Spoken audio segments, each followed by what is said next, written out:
All right, hello everybody. Shalom and peace of the Lord to all of you.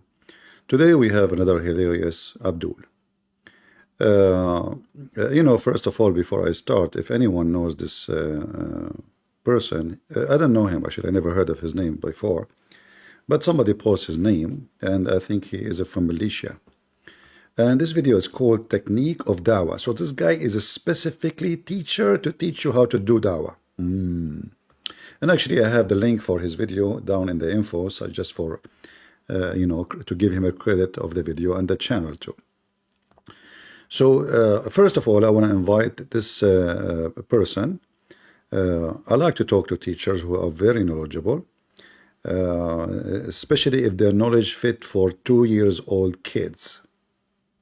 So this guy, they bring him behind the stage, they give him a microphone, and he want to teach you about how to convert people to Islam.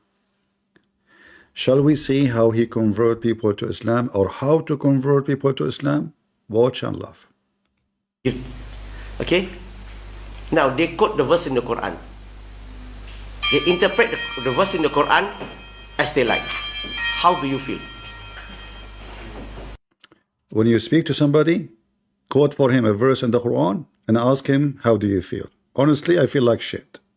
Especially the verse about shit. If you touch your wife or shit, you cannot pray. So the first step, brother, recite for him a verse from the Quran and tell him how he feel. What? Isn't it your stupid Quran says that the Arab, when they hear the Quran, they laugh at the Quran? And they say to Muhammad, this is nothing but fairy tale stories. If we type the word asatir, which mean legions, chapter 6, verse number 25, chapter 8, 31, chapter 16, 24, etc. All of this, each time Muhammad he recite the Quran for them, they say to him, you know what, this is, in fact, we heard those before. Muhammad is copying others. As an example, chapter 8, verse number 31. So this is what you have? Recite the Quran for them? I mean, the video is long. I don't want to play the whole video. It's hilarious, stupid. But this guy said, recite the Quran for them and ask them how they feel.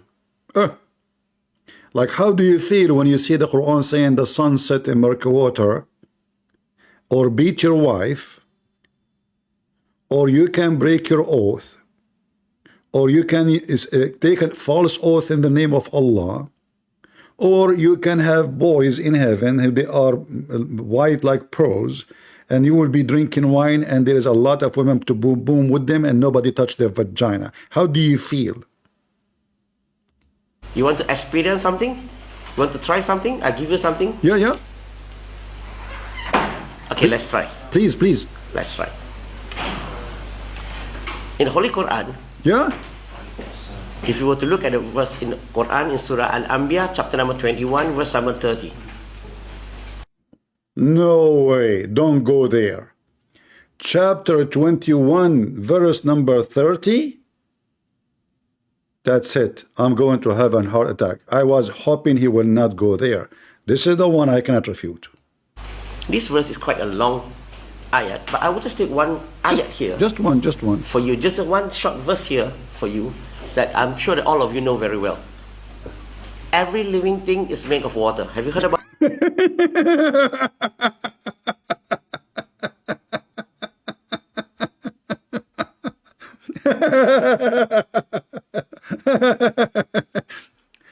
And listen carefully, this will prove that Islam is from the true God. Abdul, everybody knows that we need water to live.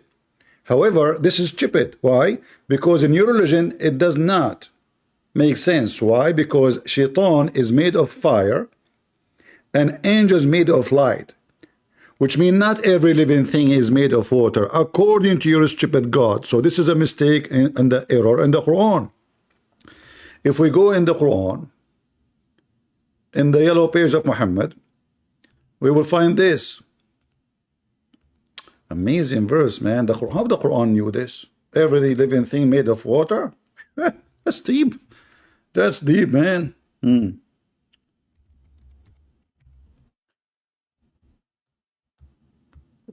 when your stupid God, he says, we created the jinn from a smokeless flame of fire, is that water? And do you know why it's a smokeless? Because there is no water in it. So what about the angels? According to Muhammad, the angels created from light. So the verse you mentioned to me is a total contradiction.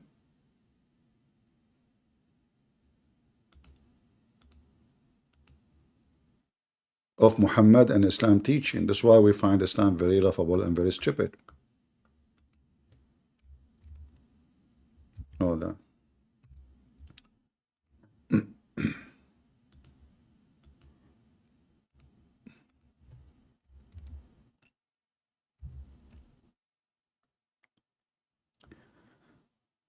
Let us see.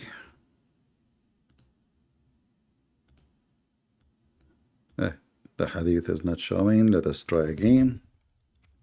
Add more words to the search engine. All right. Do you see what your prophet he said? And this is very authentic. The angels were born of light. The translation, by the way, is not accurate. It says born, but in Arabic it says khuliqat, which means created of light. And the jinn were created of a spark of fire. But yet the Quran, your Quran, the verse you ask us to quote, it says every living thing created from water. Is the jinn, they are living in the earth and they are created from water? No. Is the angels, there's angels who live in the earth. Are they created from water? And the Quran actually says every living thing, any living thing, all of them, they are created from water. So when you try to show them like something amazing, which everybody knows that for life we need water. You do not need to be genius, you do not need to be a prophet, you do not need to be God. I mean, the first thing you do when you want to build a settlement is, where is the water? If we build a villa and there is no water, we die. Water. So when this Abdul, he is telling you that there is a discovery in the Quran discovers something amazing, but then we find that the Quran discovers something stupid. Not only because everybody know that, but the Quran contradicts itself. And the Quran says, if this book is made by other than Allah, you will find in it contradiction. Chapter 4, verse number 82. And this is your technique to convert people to Islam? That's so deep. About that, you know the ayah. Now I want to show you, if the non-Muslim were to read the Quran, their angle of reading the Quran that probably you do not see. For example, every living thing is made of water. So we believe that anything that have life, living things, is made. Is Allah made of water? Is Allah has life? Made of water. I mean, created from water. By the way, this is a stupid mistake too, because even Adam is not created from water. If you go in the Quran and read carefully, and I invite all the Muslims to read, you will see how stupid Islam is. How Allah created Adam. One verse in the Quran, Allah he says, I created you from water. One verse says, from turab.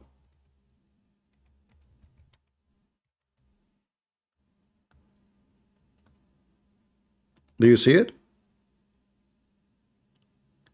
According to the stupid Quran, the similarity of Jesus or Isa is the same as Adam. He created him from dust.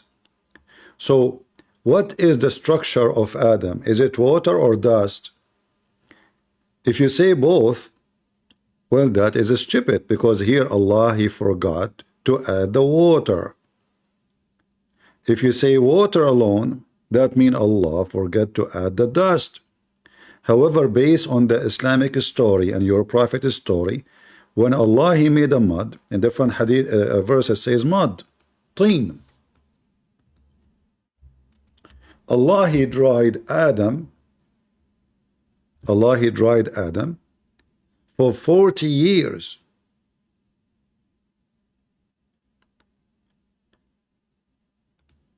So Adam, after 40 years of Allah making statues of Adam, there's no water, it's dry. And then he breathed into him. Where is the water? This water is gone. So do you see how stupid the Quran is? One verse says dust, one verse says water, one verse says everything Allah created, the similarity as Jesus and Isa from Turab. But we know that neither Isa is not created from Turab. Isa, according to the Quran, is the word of God sent down to Mary. There's no dust involved. It was a word. And then the angel he breathed into the private, and the Quran actually says Allah he breathed into Mary. The Muslim they say the angels. He breathed into Mary's vagina. Is that water? When Allah he breathed into Mary's vagina, there is water involved? Did Allah breathe water? This is how silly, how stupid this religion is. Continue. As again, we are teaching you how to convert people to Islam. Now, the non-Muslim will ask you the next questions. Jinn, is it a living thing? Yes. It's a living thing. Jinn created from fire.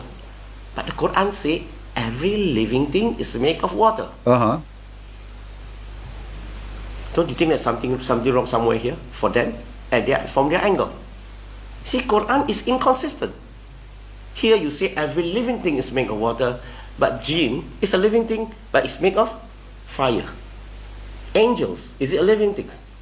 Yes. Angels was created light.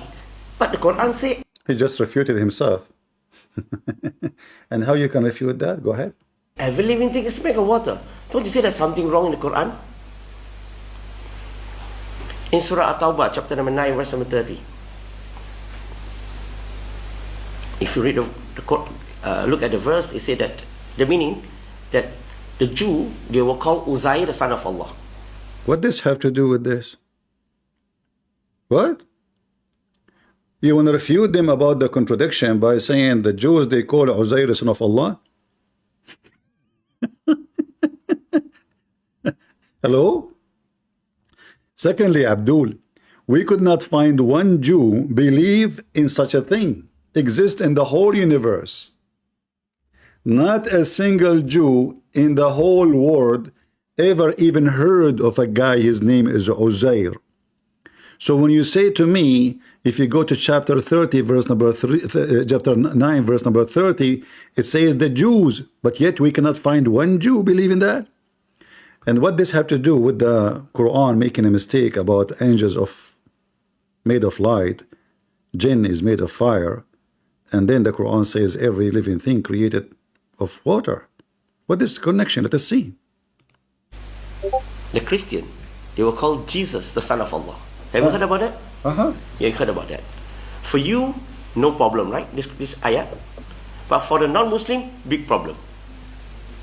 For example, for the Christian, they call Jesus the son of Allah. Look, what happened to the answer about the light of the... Guys, I thought he was going to answer. What is the answer? Is it later in the video? I did not watch the whole video. Allah. The non-Muslim, the Christian have no problem with it because it is mentioned. First of all, we don't believe in Allah. That's a lie. I know the Muslim will say that Arab Christian, they use the word Allah. This is because they are under the occupation of the Muslim for 1400 years. And this is why you see only those who live in the Islamic occupation, they use the word Allah. In fact, your country itself forbid the Christians from using the word Allah. And I agree with them, they should forbid the Christian from using it because this is the name of the God of the Abdul, which is a satanic name. So any Christian, he used the word Allah is a stupid fool. Continue.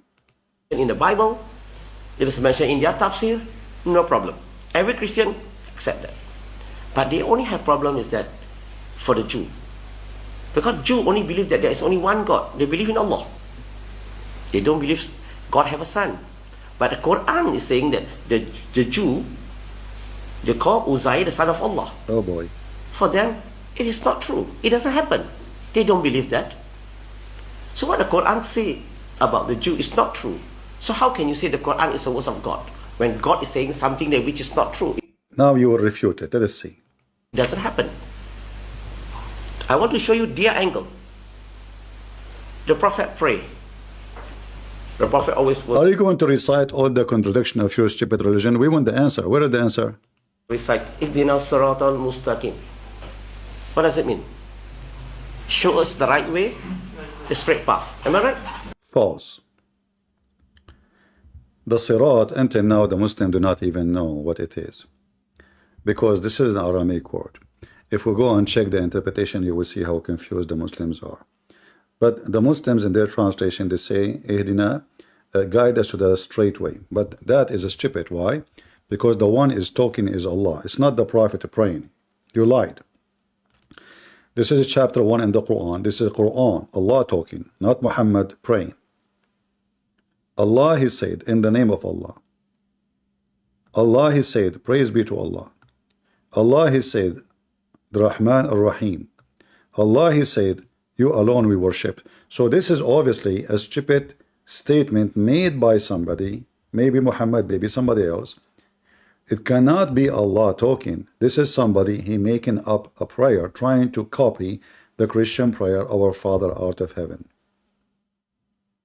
And here, when the Muslim, they say, Ahdina as-Sirat al-Mustaqim. If you go different reading, you will see, as an example, in the reading of Warsh, it says Dhurat. Dhurat mean fart. Dhurat mean fart, which does not make sense, because why Muhammad, he will say, guide us to the straight fart. Then they will say to you, language change, and this is the accent of etc. We read the interpretation. You will find every Muslim, he give you different meaning. For a very simple reason, this word is not Arabic, have nothing to do with Arabic, and it's not known by the Arab. So, just to give you an example, the word Sirat is coming from the Aramaic language, which is a bridge, supposedly, and this bridge is going to be over hell. Over hell. If you actually let me show you hadith. Hold on.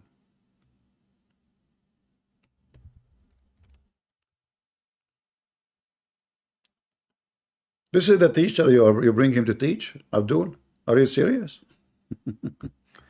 And now he did not answer about the angels. He did not answer. He's just quoting things. Here we go. Do you see here?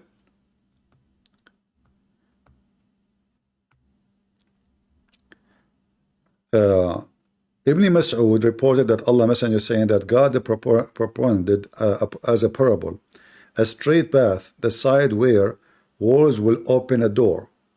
But this is not really what the Arabic it says. At the top of the path, there is one who calls. But if you go here in Arabic, it says, وَعِنْدَ رَأْسِ الصِّرَاطِ. If the sirat is just metaphorical pathway, here it doesn't work, because this is something physical. Let me show you more. I don't know if you understand what I'm saying.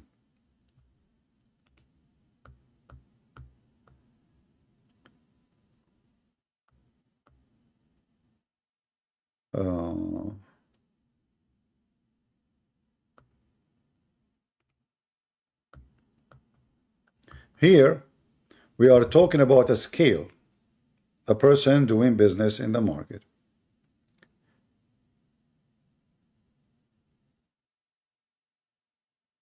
So in the day of judgment, he said, I am the one who to do so. He said, I said, O Messenger of Allah, then where shall I seek you? He said, seek me the first time you should seek me on the Sirat.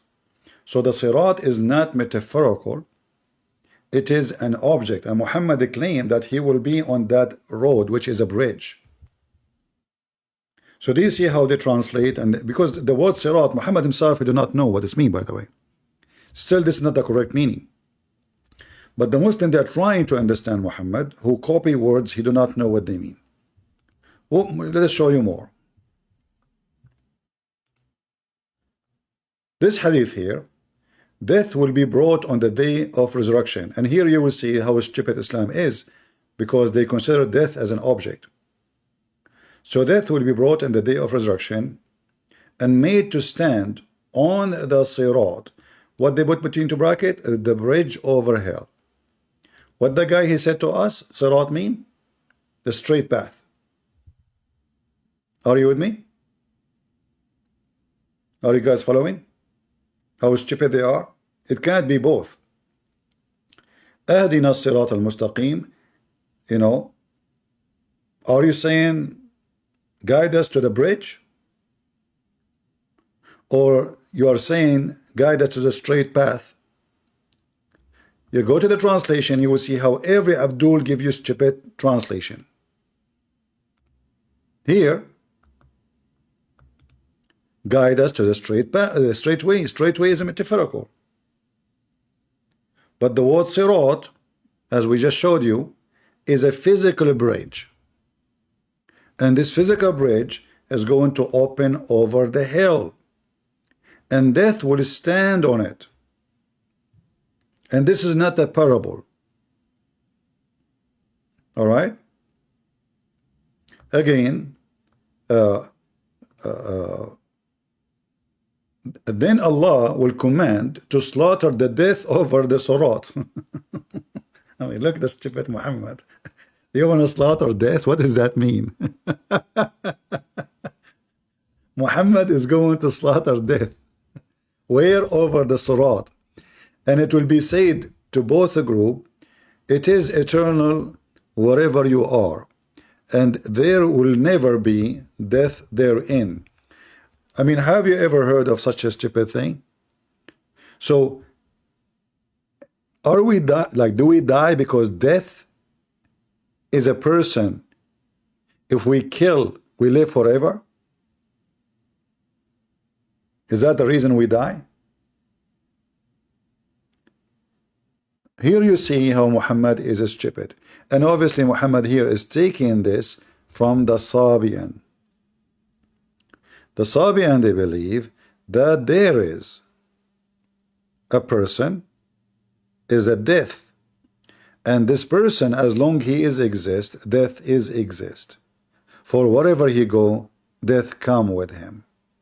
So Muhammad decided to kill death in the day of resurrection, and this way, now he convinced you that you will live forever. Let us continue with the video. Look at this face. But they'll ask you, why, during the first prayer, when he prayed, he asked, What happened to the first contradictions, the first, the second, the third? What this guy is talking about? When the answer will be? Let me see if there is like a timestamp for this. Hold on, you know, I don't want to watch the whole stupid thing.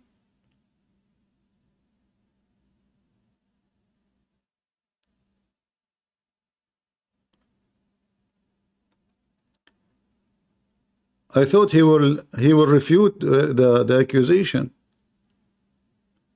Until now, I didn't see. He mentioned the contradiction, but he did not mention how he refuted them.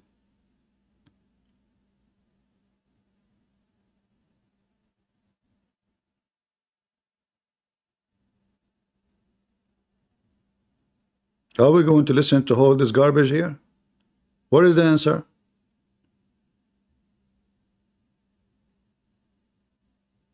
There's no answer. You see, he mentioned the contradiction, but he did not give answer for them. Do you see how stupid he is?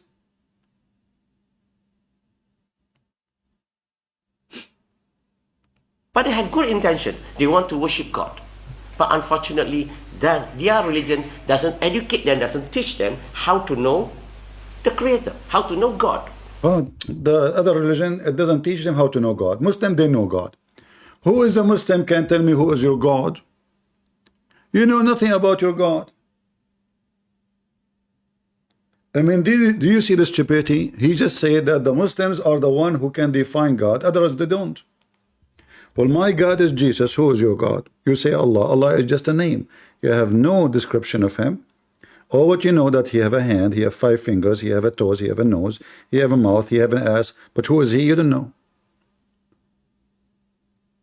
I mean, do you see how silly? This is the da'wah? In Islam, we start by knowing God first. How to differentiate God and God's creation.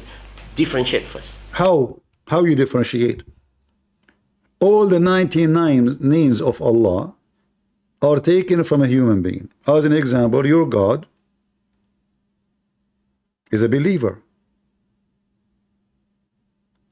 Allah believe in who?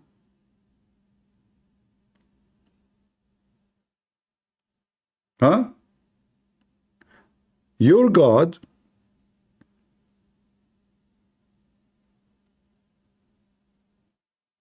when he believe, if he believe in himself, that will be funny. You know, I mean, why? He have double personality. Your God, he forget. Your God, he says, he is the best of the creators. So when you say we differentiate between God and the creation of God, that's stupid to say, because you Muslims believe in many creators. If we go right now in the Quran, we will find the following, that Allah, he said, he is the best of the creators.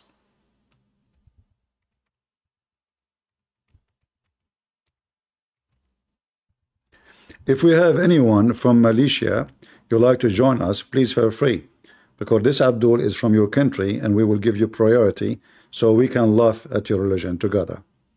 Chapter 23 verse number 14, it says, فَتَبَارَكَ اللَّهُ أَحْسَنُ الْخَالِقِينَ. Allah is the best of the creators. If you Muslim believe and you say you can differentiate between God and the creation, well, how come your God don't differentiate between himself and other creators? If we ask the Muslims who are the creators, you say, don't you create a bicycle? Huh? That means a bicycle creator is not differentiated from Allah. But the verse talking about creating bones and meat, etc., and when he says he is the best of the creators, that means there's other, they make a human and he is the best of them. If I say I made tire, I made an axis, I made a door, I made a roof, I made an engine, and then I put them all together, and I am the best of the creators. Assuming that the word creator here is about creating a car, which is false. But anyway, that means there's others, they make cars like me. They make tires, they make engine, they make roof, they make door, they make light, they make, and then they put them together, they have a car. But I am the best. But that does not mean that Allah is the only creator. That destroys the idea of Allah being the creator. Mar, I want to save you for a debate. When we have some sunnah, we can invite you, all right? I want to make a debate, Mar. Let me invite you to the screen, the stage. Do you hear me? Hello, brother. How you doing? I want you to do things. I don't know if you saw the comment yesterday. Everybody agreed that you destroyed those 4 Muslim Sunni. MashaAllah, I didn't see. Yeah, you go and see the comment. You should download the video and put it in your channel if you have one. Spread between the Shia. However, we are going to schedule, like, to make maybe tomorrow a debate between Shia and Sunni, and you can invite your Shia to support, and the Muslim are welcome to debate you. What do you think? I'd be interested in this, but one thing I want to do also is I Yeah, want it to be on the subject of who killed the Prophet. you can open any subject you want, no problem. Okay. And I also want to do You any are type of free. video. You are free to open to give any question to those Muslim Sunni, but you have to be careful. They are free too to give you a question to respond to them. Is that fair? Okay. All right. I don't So mind. so tomorrow, like this time, like usually we come earlier, maybe an hour or 2 hours earlier. Prepare yourself. Bring some your friends Shia to support you. If you like to have anyone with you on the stage is a Shia, uh, and then we will ask. I will ask Muslim Sunni to join. All right. Okay. We have a deal tomorrow. By the way, well, Ahbadi. So can you write Ahbadi's verse after the Sunnah? That would be the best. Sorry. What? We're all Ahbadi. So can you write Ahbadi's verse after the Sunnah? Jama'ah. Ahbari? What? Yeah. Who's Like Ahbari? the title for our group is Ahbadi. Sorry, I have something in my throat. The type of Shia we are, they're Ahbadis. The title Shia?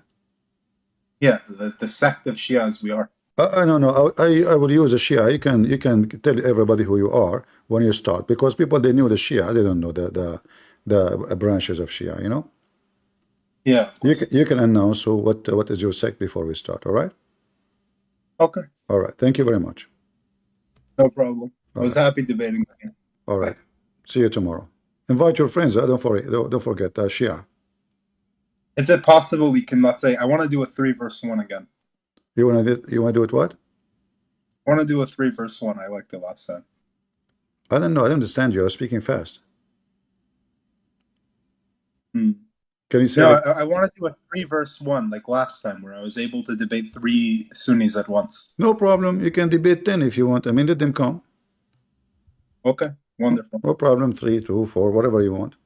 You tell me when you have enough. Like, there's too many, it's crowded. I will not allow more to join. The one thing I would want is, let's say, if you gave me muting privileges. So, like, let's say in the No. debate. I will be in control. Don't worry. I will be fair with everybody. Okay. Was I That's fair? fair. Was I fair yesterday with you? You were very fair. All right. So there's no complaint. All right. All I right. mean, I'm looking at the comments right now, and wow, actually, it seems like I did a very good job. I did make one mistake. I kept on saying Fatima was the wife of You Muhammad. can, you can, we will see. I mean, the Sunni, they might be not agreeing, but I saw the comment too. Most of them, they are saying you did wipe the floor with the Sunni. Yeah. I mean, the Sunni religion has already been debunked for the past 300 years. Yeah, There's but no more. they say the same. They say that they debunk the Shia too. I mean, How can they debunk the Shia? What is there to debunk? Well, this is what they say. I mean, everybody, you see, like in the world, every ugly person, he claimed to be handsome. I mean, like the Prophet, there was a story one time. The Prophet one time pointed to the house of Aisha. He said, here is fitna. Save your animation for tomorrow. Okay. No All right. problem. Tomorrow, guys, inform your friends. We will have a debate. And Mar, he will invite the Shia, and all Muslim Sunni are welcome. And I will just take care between them to be fair. All right. Okay. Thank you, Mar. Bye. All right. Bye-bye. So we go back to our topic. I mean, this guy, he is trying here. He's trying his best to, to teach Muslims how to do da'wah. But until now, he told us nothing about his God. His God, nobody knows Islam, the God of Islam. Not even Muhammad, he never saw him, he never spoke to him. They know nothing about Allah, even the word Allah. If we ask this guy what the word Allah means, he don't know. Do you agree with me? If you ask the non-Muslim, if you can differentiate God and God's creation, who do you like to worship? Believe me, everyone will tell you, I want to worship God.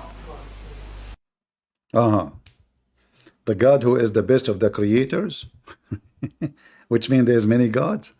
They wouldn't want to worship the creation. Agree? In fact, you Muslim worship Muhammad. For in the Islamic law, if I insult Allah, I will not be killed. I can be forgiven. But if I insult Muhammad, I shall be killed. So who is your God? In fact, Allah himself is created for the sake of Muhammad. Isn't it Muhammad, he says, that Allah, he says, if not you, Muhammad, I will not create the universe. Which means, what is the purpose of Muhammad? Why does he exist? Huh? Why Muhammad is exist? Why Allah is exist? is just for the sake of Muhammad. The existence of your God itself is just to serve one purpose, that is Muhammad. It's not the opposite. It's not Muhammad is a servant of Allah, as many Muslims lie to themselves and say. It's the opposite. Muhammad, he said, if not you, for you, Muhammad, I would not have a created creation. Somebody is asking, is that true? The answer, indeed. This is the answer of the Muslim scholars. Indeed, the Prophet of Allah. Look, they can't even say his name without saying Sallallahu Alaihi Wasallam. Allah himself, he pray on him and he salute him. I serve in the army. You always salute first the one who is higher than you in rank, and then he salute you back, not the opposite. So if I am a major and you are a captain, you see me, you salute me, and then I salute you back. In the case of Muhammad, no. Allah salute Muhammad, and Muhammad wa alaykum as-salam is the reason for the creation of Adam. Who is Adam in Islam? He's the father of all mankind, and he is a prophet according to Islam, which is stupid to say, because Adam prophet to whom? And the universe. Okay, how Muhammad is the reason for Adam to be created? You tell me. So they claim that they worship God, but the fact they worship a man, his name is Muhammad. If the prophet, they cannot even say his name without Sallallahu Alaihi Wasallam, which means Allah pray on him, salute him, was not in existence, then Arsh, the chair of Allah, the pen, the tablet of Allah will not be created. The sky, the earth, the heaven, the hell, the trees, the stones, everything. In fact, Muhammad, he said, even Isa, the Messiah, created for the sake of Muhammad. Adam, when Allah was creating him, and then he committed a sin, Adam, he lifted, this is after he commits sin supposedly, but Adam, when he was in the process of a creation, before, which means before Adam is created, look what happened. Adam, he said,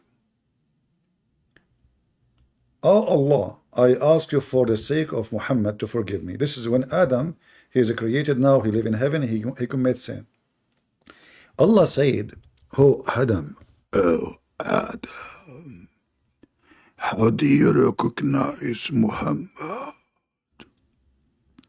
when I have not created him? Look at this madness. This Abdul in the video, he is saying, which one you worship? We recognize the creatures from the creator, right? Adam, he recognized Muhammad before he was created. How? A miracle happened. And Allah, this Abdul in the video will say to you, Allah is all knowledgeable. If Allah is all knowledgeable, why he's asking Adam? How, he was surprised, he was shocked, like, what the heck? Allah was surprised how Adam knew about Muhammad when he created him not yet. Do you see the question of Allah? Is Allah is all knowledgeable? Is he all knowledgeable? Adam said, Oh Allah, when you created me and blow into me the spirit, I lifted my head and saw written on the arsh, La ilaha illa Muhammad Rasulullah. Allah, he wrote on his chair the name of Muhammad. Can you believe it?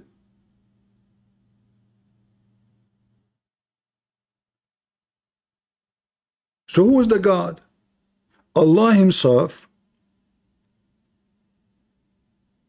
when he created his chair, the first thing he did is doing graffiti, writing the name of Muhammad. Do you see it?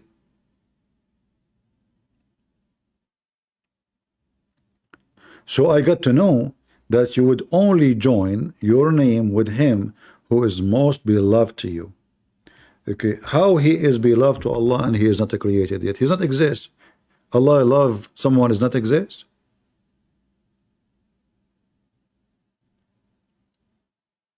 And so what, he will love him? And why he will love him only? What is that? What does that mean? How come Allah did not create Muhammad then? That's it. Create Muhammad and let him in heaven. Do you see how stupid, how they fabricate his stories, how Muhammad, he fabricate his own just to worship himself, to make himself the center of the universe? So now it turned to be that existence of Allah, the throne of Allah, exists only because Allah want to write the name of Muhammad. He don't have a furniture. The arsh, which means the throne, the kursi, which means the chair, the lawh, which means the tablet of Allah, the pen, qalam, which means the pen, the sky, the earth, the heaven, the hell, the trees, the stones, all the creatures will not exist if not you, Muhammad. Why? Because all of Islam is satanic, demonic, and Muhammad obviously is Satan.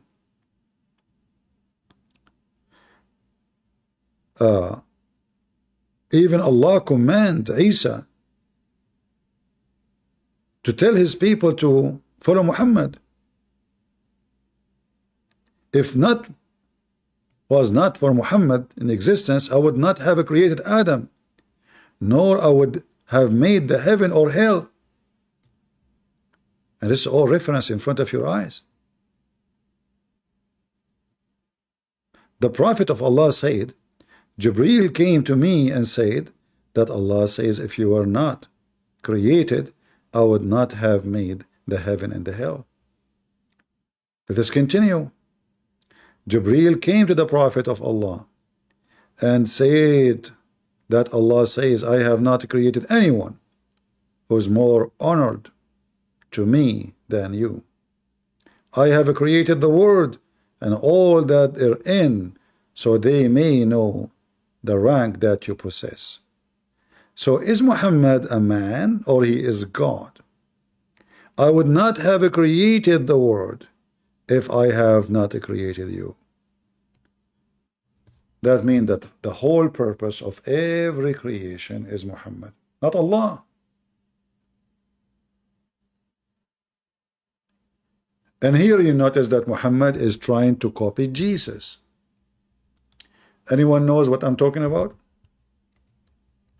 Isn't it the Bible says everything created by him and for him? Correct? Everything created for him.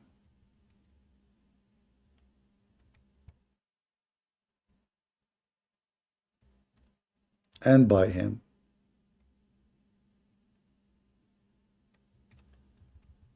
Muhammad did not dare to say everything created by him, because he don't have the power of Jesus to show people what he can do.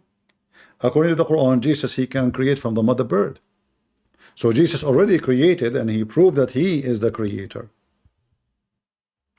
You know, when this guy in the story here, when this Shaybah Abdul, he said that we can differentiate between the creator and the creation. Well, isn't it Jesus in the Quran is the creator? He will say to you, well, Allah gave him the power. This is the statement of the Quran. I can claim I gave him the power too.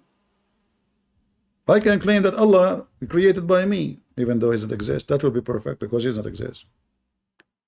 So Jesus, in the Quran, he created from the mother bird. He breathed into it.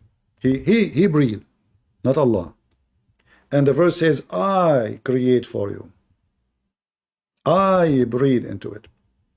And then it says by the will of Allah, which means Allah give me permission. But if I have a son, I give him permission to drive, doesn't mean he does not know how to drive. I just allow him, but he can steal the car. So the ability of driving is not my permission. The permission is to do or not.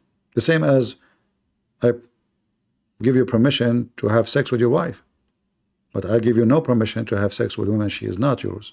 But can I have sex with women she is not mine? Yes, I can. The permission means nothing.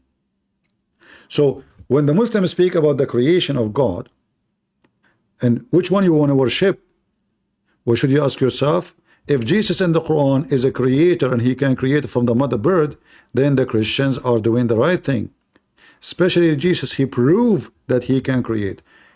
Allah, he has no proof that he can create anything. Do we have any Muslim want to join us on the stage? We are done with this Abdul. If anyone know him, I challenge him for a debate. And we know he will never dare. He will never dare. He claimed that he can differentiate his God from others. You cannot. You know nothing about your God. What kind of God he have 5 fingers? And why he have them? What kind of God? You will say to me, Jesus have 5 fingers. Well, Jesus, he came to earth and he took the flesh of a man. Your God, according to you Muslims, he's not a man. So if Allah have 5 fingers, Allah have a shin, Allah have a foot, Allah have a nose, Allah have a toes, Allah have an ass, well, those are all an aspect of a man.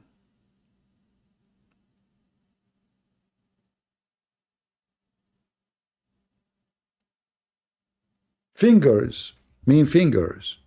You want to say to me nothing like Allah fingers? Who care? They are fingers. Allah called them fingers. Allah could not create Adam by saying be and he was, as the Quran says. Allah, he used his hands. You see, this is how stupid the Quran. One verse says that Allah, he said to Adam be and he was, the same as he did to Jesus, but neither any that work, because the Quran says the opposite. Allah created Adam by using his 2 hands, not by saying be.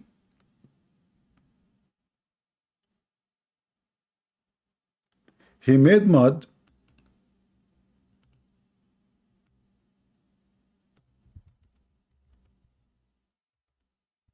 He mixed the mud. And then after that, he dried the mud. Like if we go, in the Quran, let us see. Hold, give me a second here. Do you remember this verse, guys?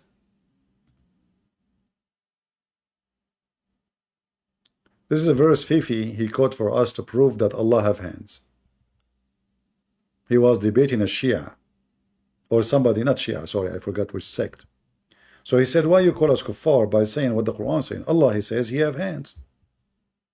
Look at the Muslim translation saying that he does not spend, but here it says Allah hands is tied up. Allah what? Allah hands.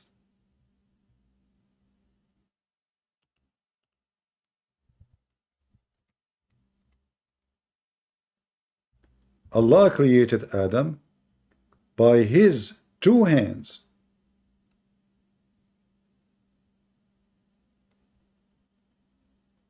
When Allah created Adam by his 2 hands, are those metaphorical hands? Absolutely false. All Muslim Sunni agree that those are literally hands, but what they will say, they are not like your hands, which is a very fair statement, because who care? Not like my hand. Well, monkey. Okay, hold on. Chapter 38, verse number 75. Allah, he said to Iblis, why you are bowing down to what I created with my 2 hands? Do you see the word? Created with both my hands. Do you see it? Allah even could not create Adam by using 1 hand. He mentioned both. Why he is using 2 hands?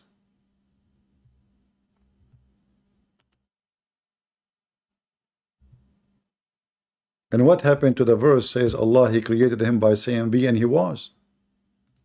Which one? Look here, it says he said to him be and he was. Well, if you say be and he was, and the other verse says he created him by his 2 hands, another verse says and he breathed into him. So what we would do with the word be? If Allah said the word be and he was, there is no need to use hands. Are you with me, people? Do we have any Muslim have an objection? If I say BT, I'm drinking tea, BT, here we go, the tea is here. Why I want to go to the kitchen, use my hands, put water, put it in the boiler, put the tea, put some sugar, mix it, bring it, just BT, the tea is here. Go ahead, Abadi.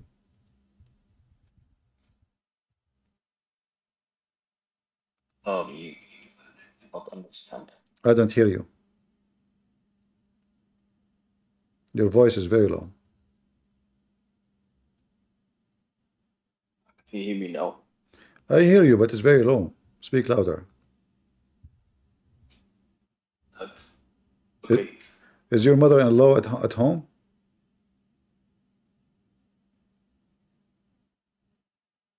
Okay, can you hear me now? Yeah, no, better. Did you kick her out? Okay, go ahead. Yeah, this is a metaphor. Ah, it's a metaphor. Ah, the hand of Allah is metaphor. Well, no. I can show you now tons of videos of Muslim scholars saying, no, this is not metaphor. Where do you get this from? I get it from, Yeah? how is it not a metaphor? You got it from, how it is. It is. How it is not metaphor. I got it from. I give you an answer. All Muslim scholars agree that this is not metaphorical. So which one is metaphorical? Be and he was, or Allah used his hands?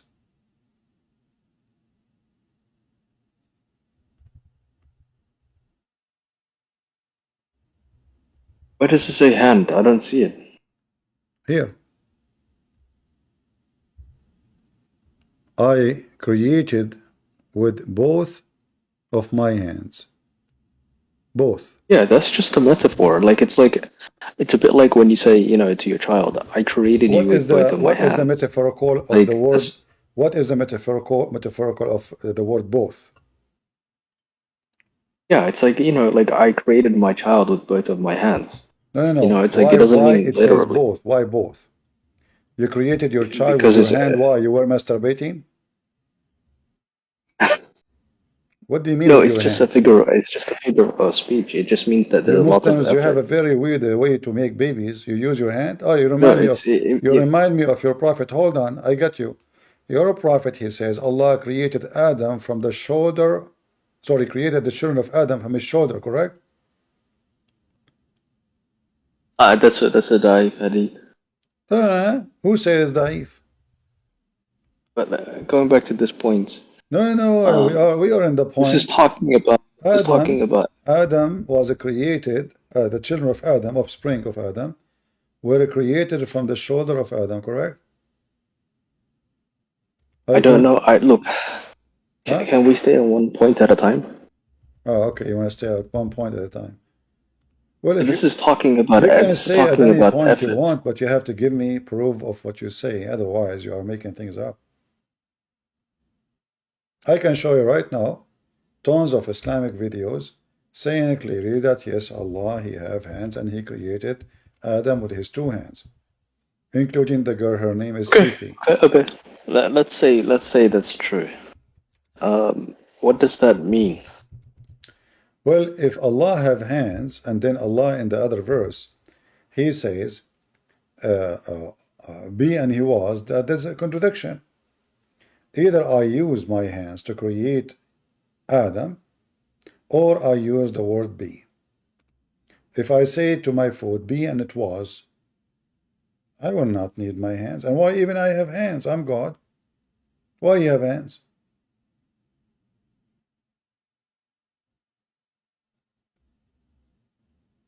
Hand is a tool. We don't. Only Allah and His Messenger know best. Oh, okay. That's a good answer. That's it?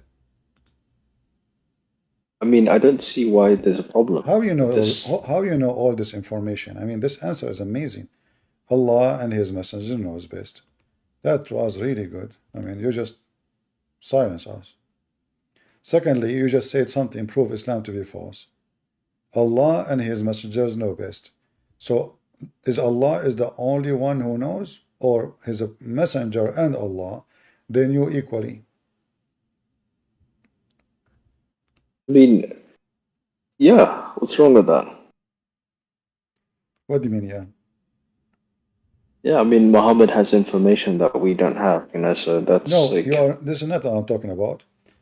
First of all, Muhammad have no information you don't have, because he told you what he knew supposedly already. But the question is, if we say Allah and his prophet knows best, we just made Muhammad and Allah in the same level of knowledge. You did not say Allah and his Allah he knows best. No, you said Allah and his prophet. And when we use the word best for both, that means they have the best of knowledge, both of them, equally. And this is mean the Muslims are polytheists. They are not people who believe. They are mushrikeen. They don't believe in one God. Muhammad is God. Even the knowledge of Allah is associated with the knowledge of Muhammad.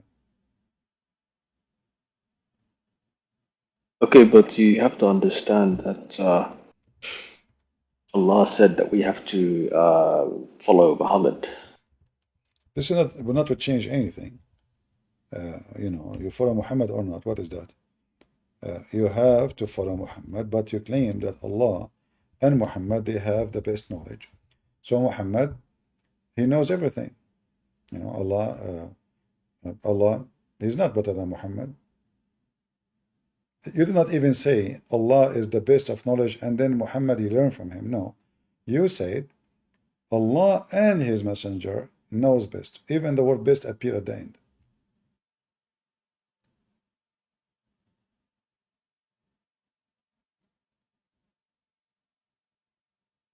Yeah, I mean, look, I don't see a problem with, you know, like, with all of that. Let us see here what the Sheikh is saying so we can laugh together. This is Sheikh Asim, one of my favorite laughable sheikhs. $100 for half hour talking to him in the phone. Oh, I Zubair love this says, guy. does He's Allah amazing. have Wait. 2 hands, feet, face, fingers, eyes? What should be our aqidah regarding this? Zubair, does Allah see? Does Allah hear? Does Allah have a will? Is Allah alive? All of these are attributes of Allah Azza wa Jal. And because these are attributes of Allah, no one claims that these attributes are equivalent to my hearing, my seeing, me being alive, me having a will. No one says this. Allah Azza wa Jal speaks. And he spoke to Musa. He spoke to our Prophet Muhammad alayhi salatu wasalam. Wait, what? And I speak. But does anyone in his right mind say that it's the same speech? Of course not. Look at the logic, you know. I mean, just you see the stupidity. So what this is? Why Allah have hands? Why you have a feet? Allah never spoke to anybody. Hold That's on. Don't let us finish the video. So Allah have hands. So he's trying to say to you, okay, his hands is not like yours. Who care? They are hands. Maybe they are like octopus. Who care? But Allah have hands. He's a physical being. He's not a spiritual being. Islam don't believe in a spiritual. Allah don't even have a spirit. Allah has no spirit. Can you believe it? He is just a physical being. He is a jellyfish who have no life. Because spirit means life. If you have no spirit, you are dead. Allah have no spirit, and he is not a spirit. He is a physical being. So he is a moving object, according to Muslims, yet they claim that this object can create everything. But that object itself is not alive, because if he is not a spirit, how you can give us a spirit when Allah, he breathed? He breathed what? The Quran says, min ruhina, from our spirit. But they say he have no spirit. They claim this is a spirit. The spirit is Jibreel. But if Allah is creating everything from Jibreel, That means the creator is not him, it's Jibreel. لَيْسَ كَمِثْلِهِ شَيْءٍ. There is nothing similar unto him, Azza wa Jalla. That's the most, you know, this is a statement in the Bible, by the way, but it was like the person in the Bible is speaking about how amazing God is, but doesn't mean like this is the way to define God, because simply nothing like me. According to science, even my fingerprints are unique between all those billions in this earth. Does that mean my finger is God? Every inch of you is nothing like it in the world. Every flake of snow is different from the other flake of snow. Do you see when the skies snow? Every flake, according to science, not a single one look the same. Does that mean snow is God? So they are in trouble. They reject the God of the Christians because he have a flesh, but they're God of a flesh. But his flesh is silicon. His flesh have no reason to exist. He have no spirit. He is not alive. He's very fictional God. Nothing is like him. And he's all hearing, all seeing. So when we approve and agree that Allah has attributes of his own that are unlike any of others of his creation, then when he describes himself in the Quran by saying that he has a face, that he has eyes, that he has hands, 2 hands to be specific, and that he has feet, and that he has fingers, and the hearts are between 2 fingers of Allah's fingers, flipping them as he wishes. Who are we to say, no, no, no, no, no? Allah. See? Who are we to say no, no, no, no? Let us see other Muslims. Thank you, Abadi, for joining us, Mr. Metaphorical. Tomorrow, by the way, we will bring the Shia. We will have debate with the Shia. You can join us, and you can try to debunk the Shia. Do we have any Muslim who would like to join us? Allah have 2 hands. Allah have 2 feet. Allah have... Yo, CP. Yes, Vico. Are you a Muslim? I'm a Christian. Right. No, I'm a Christian, but I have a message for you. All right. Can I say it, please? Go ahead. For a few minutes. Today is my birthday, actually. And first of all, I want to thank you for sharing the truth and expose the lies. Thank you very much. All right. Thank you very much. And also, I have a message for all of you who watch here in Discord or YouTube. I'm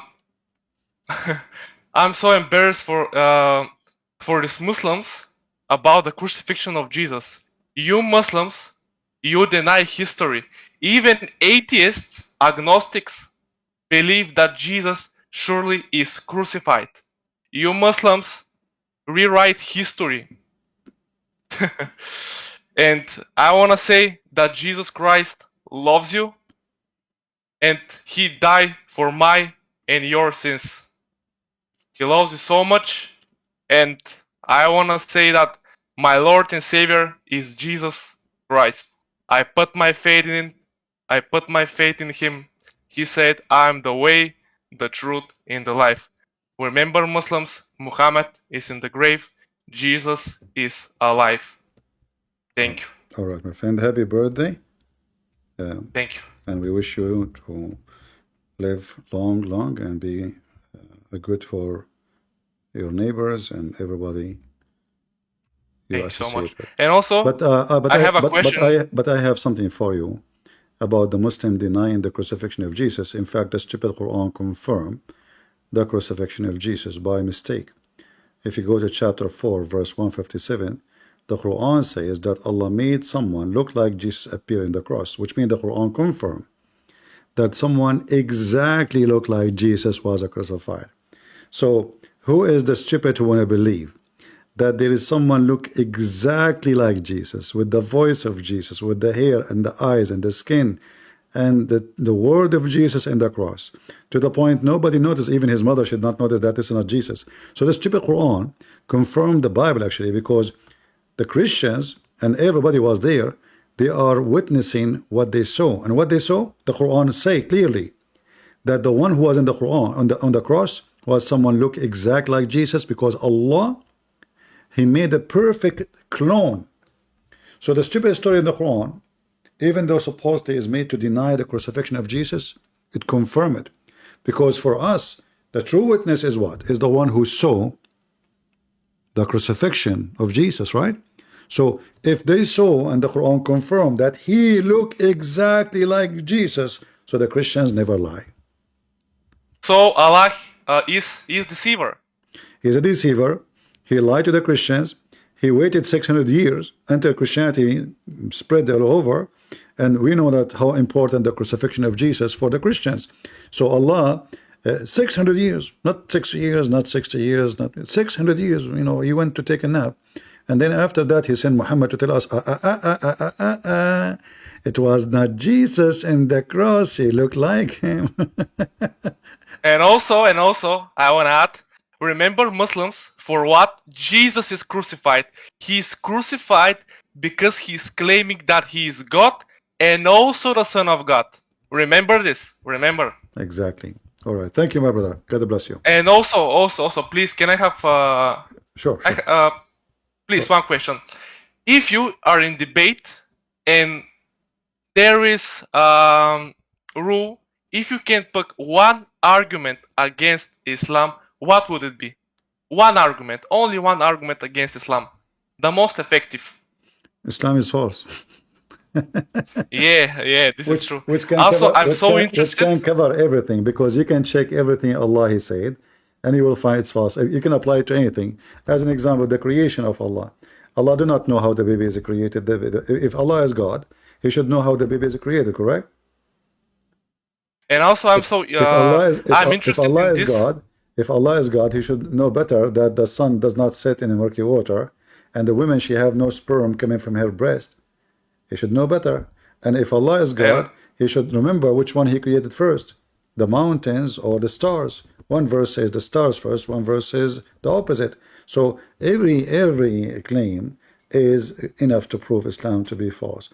But the most funny thing is about the God of Islam is they don't know who is their God. Like not a single Muslim. Okay, today sit down and listen. Let us see if any Muslim can tell us who is Allah. They don't know. They know nothing about Him. Or what they knew. For me, the best. For me, best argument about Islam is false because I believe that Allah is pre-Islamic God, aka Baal or Allah. I don't know Arabic, but I think He's the moon god. But this is Arabia. This is go in a step, because you can say, okay, He's a pre-God, but you know what? Allah is the creator. He's from the beginning. Yeah. So what? No. This is. They can refute it easy. They can say this is not true. However, to prove to them that Allah is the moon god, there's other way. As an example, if you go to chapter Yasin, chapter 36, verse number 1, it says Yasin. Why it says Yasin? Ya is a word meaning God. Sin is the name of the God. That is other name of Allah. If you go check in Google, you will find that Sin is other name of the moon god. Al-Lah is the name of the God of Muslims, but it's not one word. Al mean God, the same as the word Ya. The same as the word Ya. So Ya is coming from the Egyptian language, and Sin, which mean the moon god, is the name of the moon god. That's why actually today in English we say this is sin. What do you mean? We mean this is pagan. From the time where people used to worship the paganism, the moon god. So the God of Islam is Sin. The God of Islam is La. In order to prove the La, you can go right now. It says Bismillahir Rahmanir Rahim. Allah. If you go to chapter 1 in the Quran, verse number 2, you will find that the second verse for the word Allah does not look the same as Allah here. The Muslims, they try to make it a grammar and etc. This is false. The reason is not a grammar. You cannot take letters out of the name of God because it's a name. I cannot take the letter M from the first name of Muhammad. If I take it, that will make it Hamad. That's a different name. So or I cannot take it from any name. The name you cannot take it, you cannot change it. But because it is two words connected, so now here we have Allah, here we have li lah. Alhamdu li lah. Li in Arabic mean two. Lah is the name of the God of Islam. And lah, you can go check it out in Google. It is the moon god. It's just another name. However, I advise you not to go for here unless, because you don't know the language, and they can play around with it. If you speak the language, then you can get them busted easy. But if you don't know the language, avoid those issues and focus on how stupid the Quran and how Allah can be God, yet he think the sun set in murky water, and how Muhammad confirmed this explanation, or how he think the sun move every day from the east to the west, which additionally prove that the Quran does not know anything about the creation of the universe, or how the baby is made, or how all those kind of mistakes. You can watch, you can read my books. I have long list of them. All right. Okay, CP. Thank you, bro. You're welcome. God bless you. Again, I say, Jesus Christ loves you guys. Accept him as your Lord and Savior. Goodbye, guys. Have a nice day. Thank you again, CP. God Thank bless you. you. Keep up the good work. Thank you. Go ahead, Nadeem.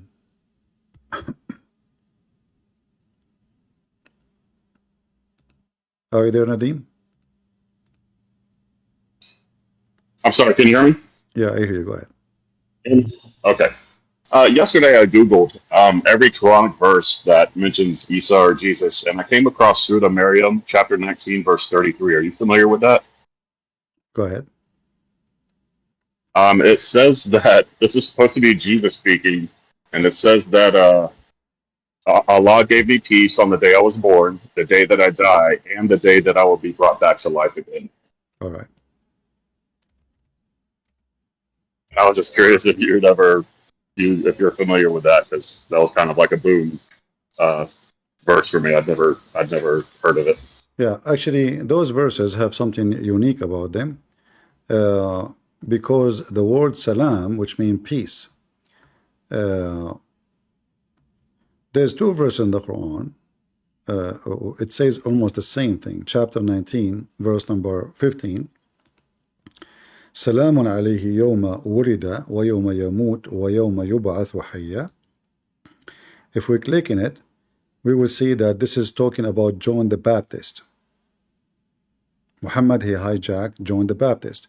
But you will notice here it says, so peace on him on the day he was born, the day he dies, and the day he will be raised up to life. If you go to the verse about Jesus, which is 33. Oh, hold on.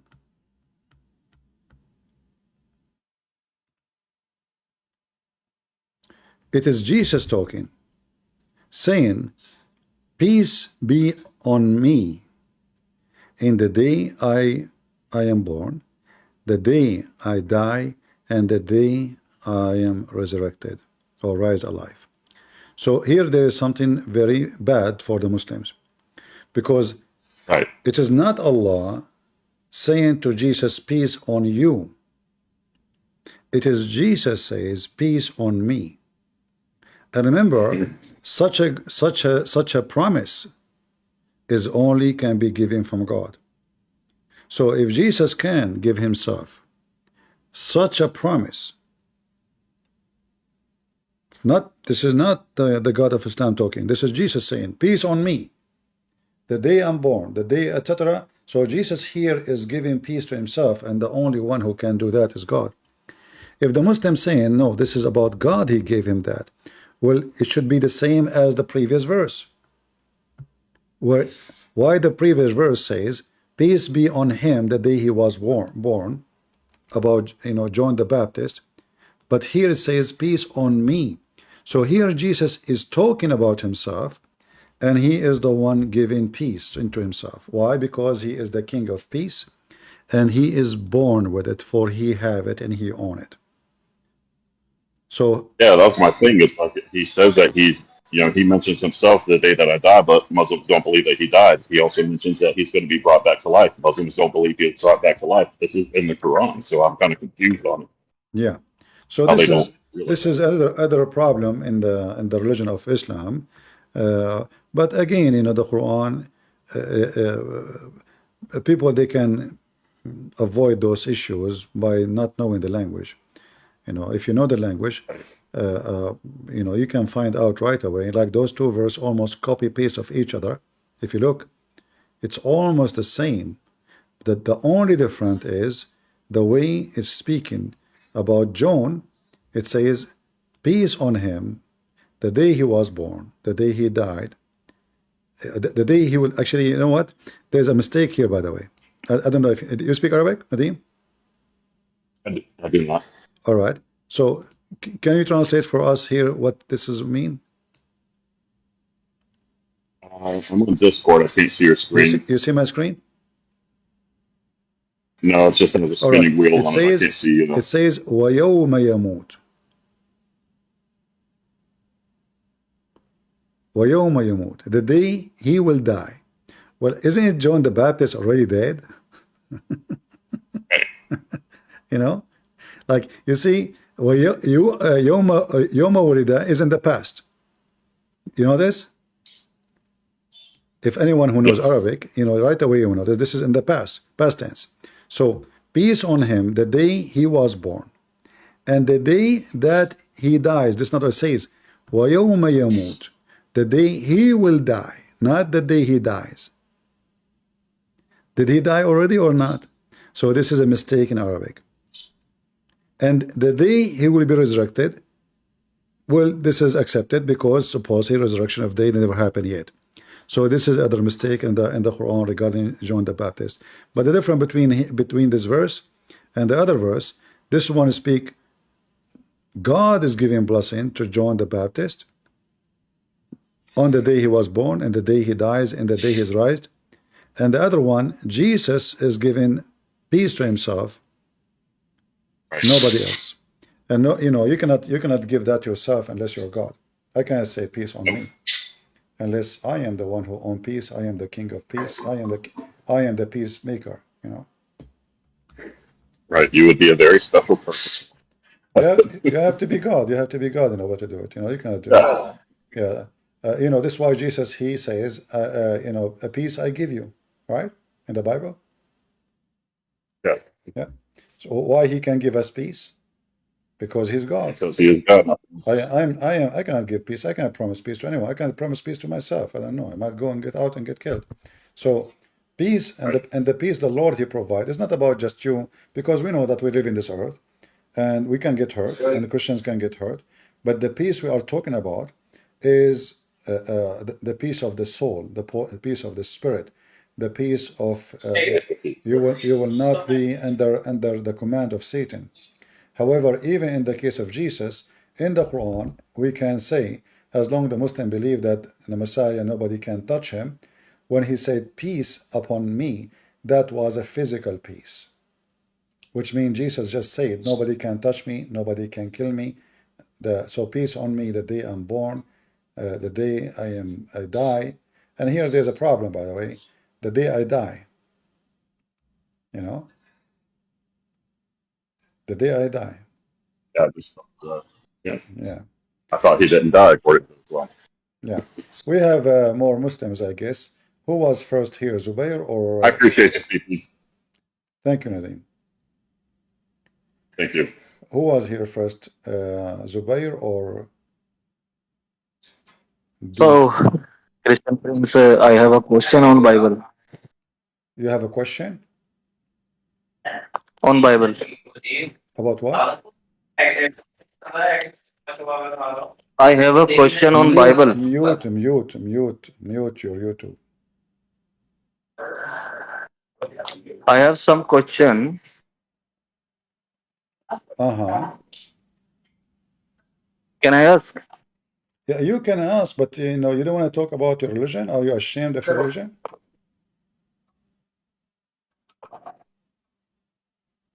Hello. Hello. Are you ashamed of your religion? Are you ashamed of your religion? I mean, you see the title of my topic. You see what we are talking about, and then you jump in the middle and says, I have a question about the Bible. But our topic is about Islam. Do you know what the word Bible means? Why you scared on? Do you know what the word Why Bible you means? scared? Let us see who is scared. Do you know what the word Bible means? Why you scared? Let us see who's scared. We're talking about the Bible. Do you know what the word Bible means? No, because of Jesus said in Because, the Bible. okay, do you know what the word Torah means? No, brother, I am Do you know come to ask what the word Injil means? what? The word Injil, your God, he used the word Injil in the Quran. What that word mean? Let it be. Let it be. I have a question on Bible, brother. The If you Bible, dare to brother. No, answer, brother. Yeah, we are talking about the Bible. So we need to see first how much you know. You don't even know what the name means. So don't you start with the name first? Do you know what Allah means?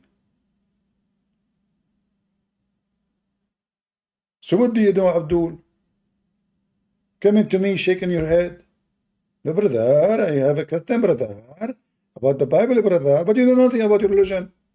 This is how foolish you Muslims are. You know zero about your religion, and you are coming to question other religion, thinking that they are bad and you are right, but you know nothing about your own God. And your name is Zubair, which means small penis. 2 days ago you came here, you were a small penis, and now you're still a small penis. I thought you're getting bigger.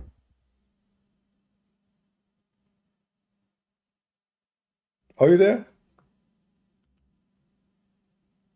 Okay, go. DJ, are you there?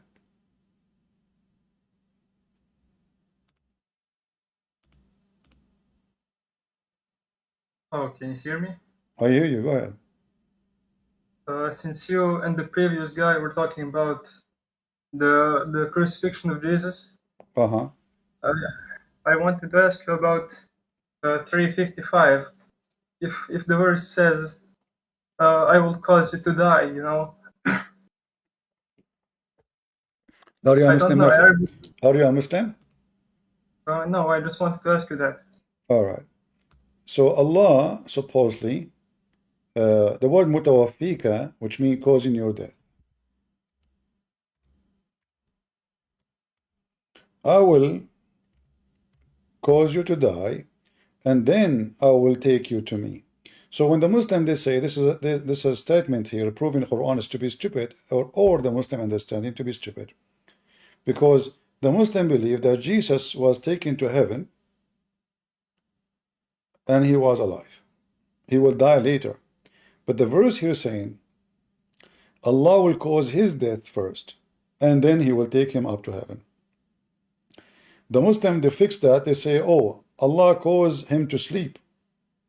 And that is like the sleeping death. This is one of the explanation, but this is a contradiction, because simply, in fact, if you read the translation, you will see the word mutawaffika, which means causing your death, is not shown in the translation at all. It's only in Arabic. This is a translation of Hilali Khan. Let us try a different one. Arbery. Let us see if it says that, causing your death. Again, there is no death. Look. When God said to Jesus, I will take thee to me, and I will raise thee to me, there is no death. But the word mutawaffika is still here, which means causing your death. You're deceased. You're deceased. Do you see it?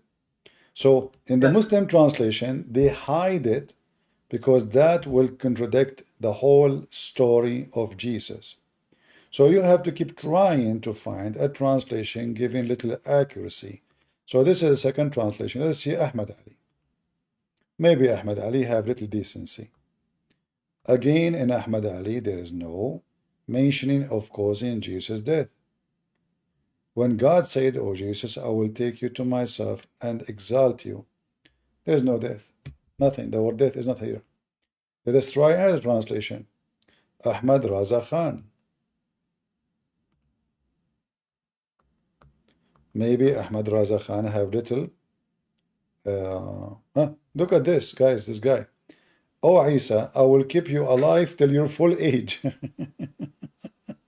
And I raise you toward me.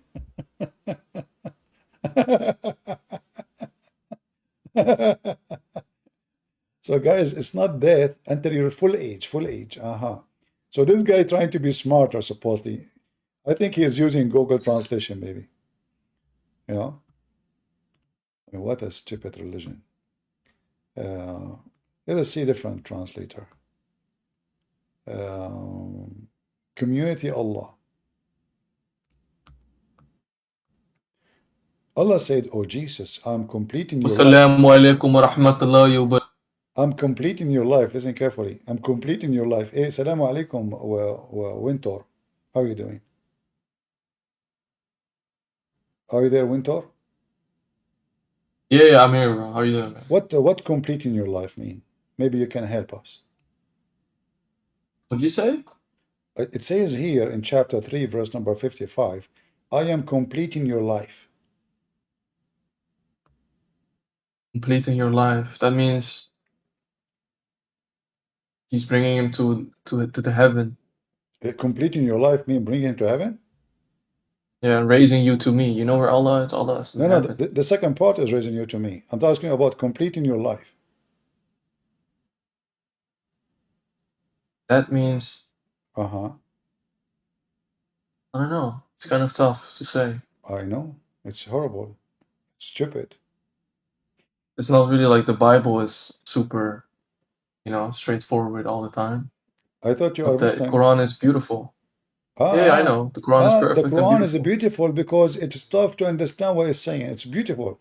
The Bible is straightforward, so it's not beautiful. Here, it's beautiful. I just said it's not straightforward, bro. All The that. Bible is not straightforward. Oh, not straightforward. So this is what? The Bible is not straightforward? This is, The Bible says clearly yeah. Jesus was resurrected. Here it says, okay, I'm completing your life. What does that mean?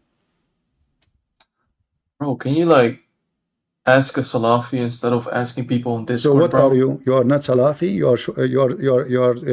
I'm not a Salafi, no. You are I listen to him, but I can't like know everything. Like can you invite a sheikh to join us? The big sheikh, you know. I can invite my uncle, my imam. Why you don't You know, invite they want to them? speak to you. Okay, go ahead. I could invite them. Sure, no. Yeah, I could. Go ahead. I can't do it now. I just have to see them in person first. Probably Friday. Why you don't call them on the phone? I don't have I'm not gonna call my imam. And Why not? I could call my uncle, but like he probably doesn't want to talk right now to you. Maybe like when I'm with him, I'll just Call him. Let us talk hear to to the you. conversation. Ask him. Call him. Put the speakers on. He can speak Arabic. He can read Okay. Arabic. He Call can him. tell you. Okay, call him and put him on a speaker and ask him what does verse mean. Completing your life. What does that mean? I'm not gonna call him. That's random, bro. That's random. You just randomly Okay, talk about you it. go. Call him and come back. All right. Okay. All right. Okay, buddy. Doesn't the Quran says that there are like unclear verses that like you? Yeah, the Quran is very you clear. don't- The Quran is very clear.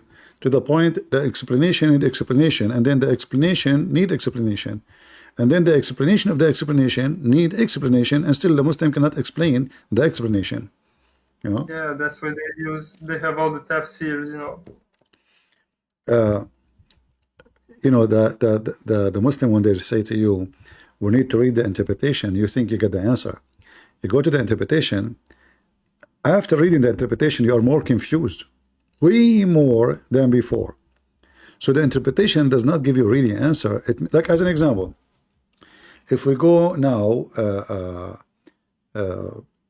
and look at this as an example, not limited.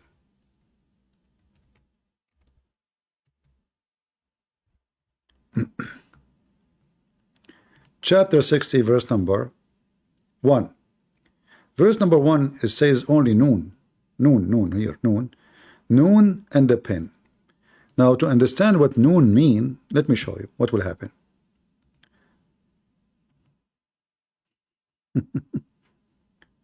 This is noon, huh? It's just noon. We are not reading the whole chapter or the whole verse. It's just noon. Nothing more, nothing less. All right, let us see what noon is about. This is the first letter in the verse. From the narration of his authority Ibn Abbas, he said regarding the interpretation of Allah saying Noon, Noon, he says, Allah swear by Noon, which is the whale that carried the earth on its back while in the water, and beneath which is a bowl, and under the bowl there is a rock, and under the rock there is a dust, and none knows what is under the dust save Allah. The name of the whale is Lewish, and it said its name is Lotaya. The name of the bowl is Bahamut, and some they say its name is Talahut or Liwana. The whale is in the sea called Adwad, and it is like a small ball in a huge sea. The sea in the Hollywood rock. Nearby there is 4,000 cracks. Muslim the head is full of cracks, too much crack and hashish. And from each crack water spring come out from the earth. It's also, now you think you get the answer, right? No, look, we continue. It's also said that Noon is one of the name of Allah. Look at this. We start saying that Noon is a whale carrying the earth in its back. Then the second interpretation possible, that Noon is one of the names of Allah, which means Allah is a whale. It stands for the letter Noon from Allah ar-Rahman, the beneficent. And also said, are we done? No. Noon is an inkwell.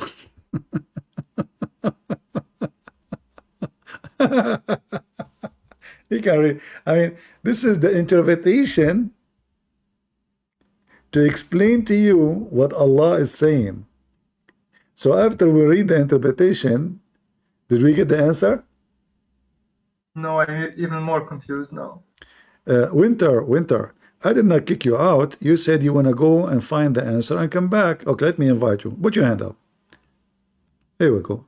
Winter is complaining that I kick him out. Okay, Winter, come here and tell us about Mr. Noon. How your God Allah turned to be a whale. Don't tell me I kick you out. You said you want to go and ask your uncle. I said okay. Come back here. I will invite you. I want you to tell everybody. You said you want to read the interpretation. This is the interpretation. Go ahead. This is your God. He's a whale. This is a book of God. And then this Abdullah from Malaysia, he is going to teach you how to do dawah. This guy who cannot read his prophet name correctly, he want to teach you how to do dawah. Potatoes. And by the way, if anyone know him, tell him Christian Prince. Or if you know when he go live, let me know, so we can do invasion. What do you think, guys? Do you like the invasion? If you know any time he want to go live, let me know in advance, like, because I might be sleeping, because we have time differences, right? So you have to tell me, like, if he's casual, let us say tomorrow at 7 a.m. p.m. New York time, just tell me when, so we can prepare to go live, and then we go do invasion, and then we corner him in the spot, and people would die laughing at him. I do not need to prepare. One question from him, one question from me. Slap me first. Go ahead. Hit me. Hit me. Hit me. He will die laughing at himself. The people will die laughing at him. This guy, he claimed to be knowledgeable. All of them, they are potatoes. Each time I do invasion to any one of them, he have heart attack. The last one, it's called Dundee. He claimed to have knowledge, he have a bicycle. Why do you run away? I went to his channel. He says to me, take off your skirt. He's a homo. He think everyone like him wearing a skirt. Potatoes. Baham, Terenitas. But Muslims are happy. They look like they are laughing. Only on YouTube. You see them in the street, they look like they are possessed. I know, by the way, I noticed that Muslim women in Indonesia, they wear hijab everywhere. You go in the Middle East, Muslim women, they are showing their ass.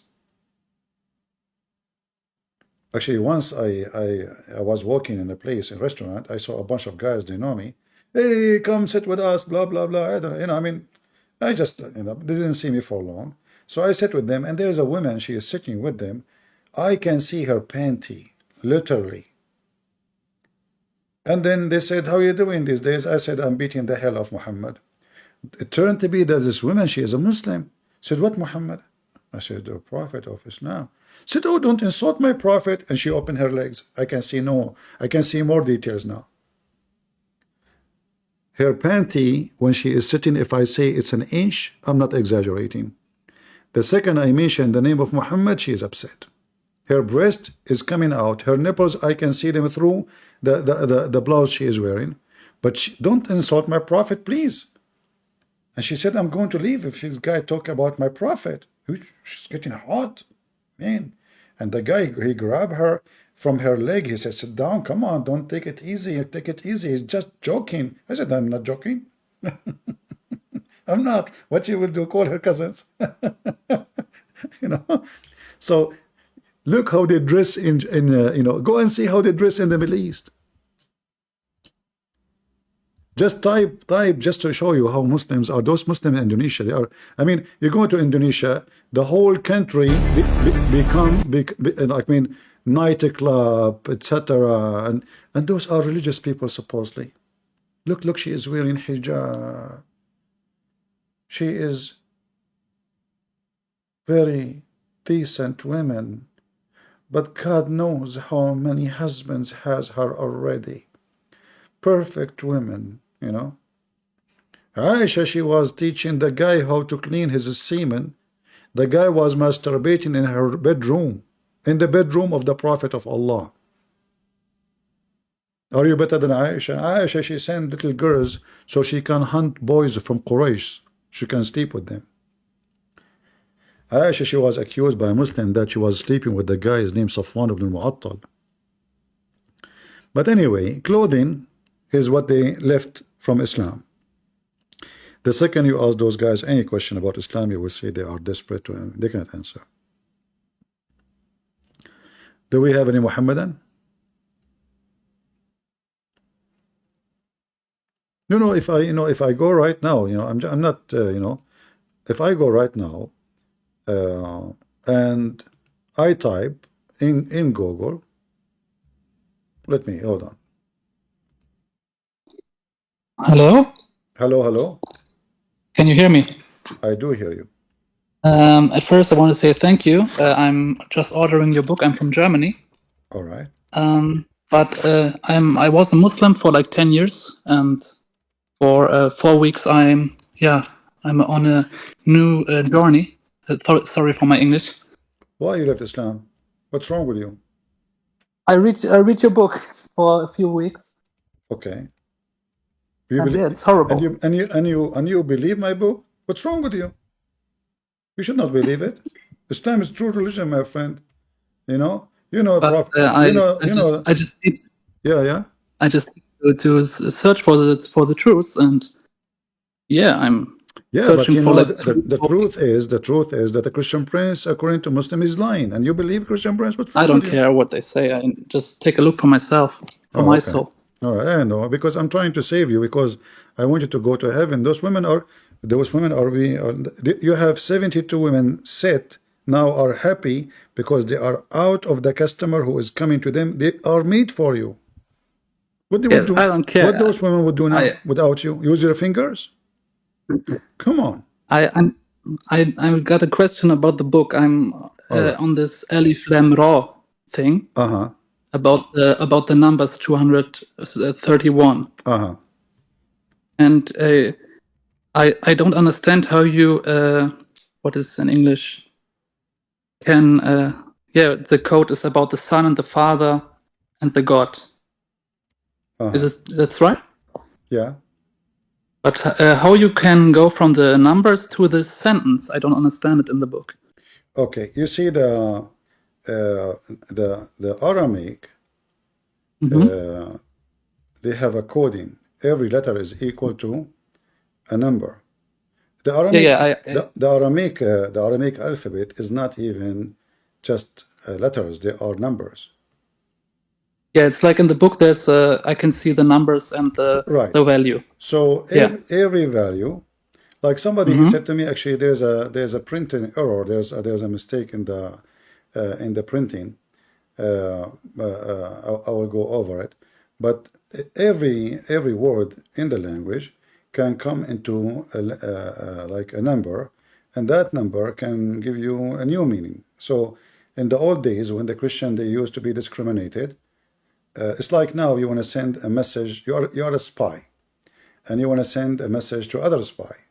You don't write the letter in the normal you language. take numbers. Okay. Yeah, so they use numbers, which is the enemy do not know. They don't know what they mean, you know. As an example, letter Ya is equal to 10. Letter Ha is equal to 5. Letter Wa is equal to 6. All right? That is Yahweh or Yahweh. That is a 26. So if I want to say to you Yahweh, I say 26. I don't say Yahweh. Okay, so 26 is Yahweh, for example. So I do not need to. But if somebody catch you up, and he opened this page, what those numbers mean? Yeah, they mean nothing, you know. So for him, it means nothing. For the one who will read it, it means something else. You know what I mean? Okay, and the 231, it's for the Father, Son, and God. Yeah. So like the sentence, then you go and you calculate the letters, and the letters will make numbers, and the numbers will take you to a conclusion to a new sentence. You know, like as an example, if you go, I mean, I can go over those numbers. I can come with a lot of things, not only those, but I just gave an example of what those numbers can solve for us, because Muhammad obviously he don't know what those letters mean. Like when you ask the Muslims what those letters mean, they say Allah. Yeah, I know. Every time they say us, only Allah knows what it's about. Alif, Lam, Ra, or Noon. Right, but doesn't make sense. I mean, why does God will say something mean nothing? I mean, it doesn't make sense. Obviously, it have to mean something. So and they say the Quran is clear, etc. But what about the numbers, the letters? Yeah. So either we can say those are somebody add them to the book and they mean nothing really, it's stupid. There's somebody trying to corrupt the book, or we can say they mean something very important, and the one who wrote them, he is giving us a message. So if you go to chapter 19, and you know chapter 19 is a chapter about Maryam, right? It's right in front of me, your book. This was Maryam was 1155. Yeah. So so if you go to Maryam, you will see, like, so when the Christian, they connect those letters to numbers, it makes sense because first it's about Maryam, you know. So what Kahiyas mean? They don't know, you know. But when we calculate when they calculate a number, we come to the conclusion that the Messiah is my God. Kaf ya ein. So it's 195. Yeah. So when we calculate the numbers, we will come. The Muslim, they can calculate numbers too. You know, give us the answer. No problem. They can use their numbers. You know, but they cannot come. They cannot come with an answer. Only if you use the coding and the letters. I mean, what the coincidence is that this is the Messiah is my God. It doesn't make sense. I mean, is it by mistake? It happened like it was, you know, like it happened this way. There's no way, you know. Like what is the coincidence to numbers? Those are numbers, right? So there is not, and this is the case for all kind of letters in the Quran, which Muslims cannot come to a conclusion with them. So back in the time when I tell somebody this number, he knows it's Christus is my God. The Aramaic Christians are very smart people. So when they they are under the occupation of the Roman. Even they have a language, it's called the bird language. The bird language. In the bird language, they add letter between the letters. So when they speak so fast, anyone is a foreigner, he will have no idea what they are saying, even if he speaks the language. You know? So the bird language is something they use between them, and they understand very well, as if they are just messing up the language simply. You know, it's just like adding, let us say, I agree, me and you. Each time I will say a word for you, I add one fake letter in the second letter, another fake letter in the third letter, another between, you know what I mean? Between. So now in your brain, you delete those, each second letter, to make it simple for you. Like you say here, it says kaf, right?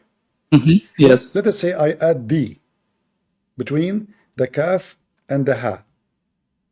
A what? A D? D, like a dog, D, you know? Ah, okay. And then I add M between ha and ya. And then I add F between ya and ain. So for you, you delete them right away from your brain. You know, I just said chaos. You know what I mean? So I added letters. They are not part of the language to confuse the one who is hearing me, because it sounds different now. It sounds in new words. But for you, when you hear it right away, you know that every letter between, like the first letter is true, the second letter is false, the third letter is true, the fourth letter is false. You know what I mean? Yeah. So I see. So I'm making a new words, a new sentence, a new language. It's totally new language. And then the one who hear it, he will understand nothing. But the one who knows the language, the coding we are using, so the Aramaic, they have their own coding. They are very smart people, and they always come with solution to overcome obstacle. So Muhammad, he copied those, and he do not know. Does it make sense that Muhammad himself do not know? He's a prophet. Why he do not know? Does it make sense that nobody asked Muhammad about it? Why nobody asked him? Yeah. Like if I go right now in chapter 19, you will see every Muslim so-called scholar, he is giving you his own fiction answer. Yeah. But Muhammad never gave an answer, because Muhammad obviously is copying somebody else. He don't know. You know, if I write a book about mathematics and I never have degree in mathematics, and you ask me what this mean, I will not be able to answer you. Why? Because I'm not the one who came with this. I don't know what actually. I have no idea what I wrote. I'm just copying, you know. So the Muslims didn't know what this mean, and everybody tried to try to solve it, but nobody knows. And then the conclusion, Allah knows best what he meant. That's the conclusion for everything. Yeah. And you know, it's no, this is a way to save, let us say the guy save his ass from being ignorant. So he says Allah knows best, you know? Yeah. So I don't want to admit that I do not know. So I say Allah knows best. It's a way, it's a rescue, like Kaf Ha Ya Ain Sad. Allah knows best what he means by those letters. Who is saying Al-Jalalain? This is a book written by scholars, not even one. What do you mean Allah knows best what he means? Because they didn't know, the Prophet Muhammad do not know. For us anyway, like even when we mention those things, it's just to share knowledge with people, but we don't confirm the Quran. We are not confirming the Quran. We are showing that Muhammad is a thief. He is copying others. He's copying a book of somebody, and he do not know what it's meant. Otherwise, Allah should give us those are not. This is not even a word. This is not a word. You see, in the Quran is written as a word, but it's not a word, because this word mean nothing. It's not exist in the language. So, but it's written as a word because simply this is how Muhammad he pronounced it. He said chaos. You know, so it's not a word. It's letters. And even the Muslims, they separate it as letter, as you see, like the letter ka, the first letter. Here they make it kaf. Why they make kaf? Because in Arabic, when we pronounce a letter by itself, we pronounce it as a word. So the ka we say kaf. It's just to make it clear. Like you know, when you talk over the phone, you say B from boy, you know, M from mountain. So the K, kaf, hey, we ha, ain, you know, letter a. This is a. We say ain, not a alone. So if we are reading the letter alone by itself, we read a word. We make the letter a word, you know, word, so we can hear it clearly what he mean. He mean ain, that's it, ain. You know, so the Quran have those, and Muslims do not know. But if the Muslims don't agree with us about what we came with, well, give us a solution. Yeah. But again, we don't confirm the Quran by those. We confirm that the Quran is a theft. Muhammad is taking thing as an example. Yasin, you know, chapter 36. It's an Aramaic word. This is not an Arabic word, and because it's an Aramaic word, Muslims do not know what it means. They have no idea. There are a lot of words that are not Arabic in the Quran. But yeah, is a word mean God. Yeah. You it's know? like it's Musaf. It isn't Arabic, or isn't it? What is that? Musaf. Mushaf is just a word mean letters. Actually, sorry, pages. Again, please. Pages. Okay. Page. And the word Quran like is Arabic or not? If you go in the Quran and you type the word suhuf, like what is the name of the book of Abraham and Moses? It's called Suhuf Ibrahim wa Musa. So the pages of Abraham and Moses. So Suhuf does not even present a book, present pages. Here they translate as scriptures, but this is false. Suhuf coming from the word sahifa. Like even we call in Arabic a newspaper, we call it sahifa. So Suhuf is pages, is like papers, you know. Yeah. So and this is not an Arabic word too. You see, everything you see in front of you have nothing to do with Islam. It's a theft. Like Ibrahim. If you ask the Muslims, what Ibrahim mean? They don't know.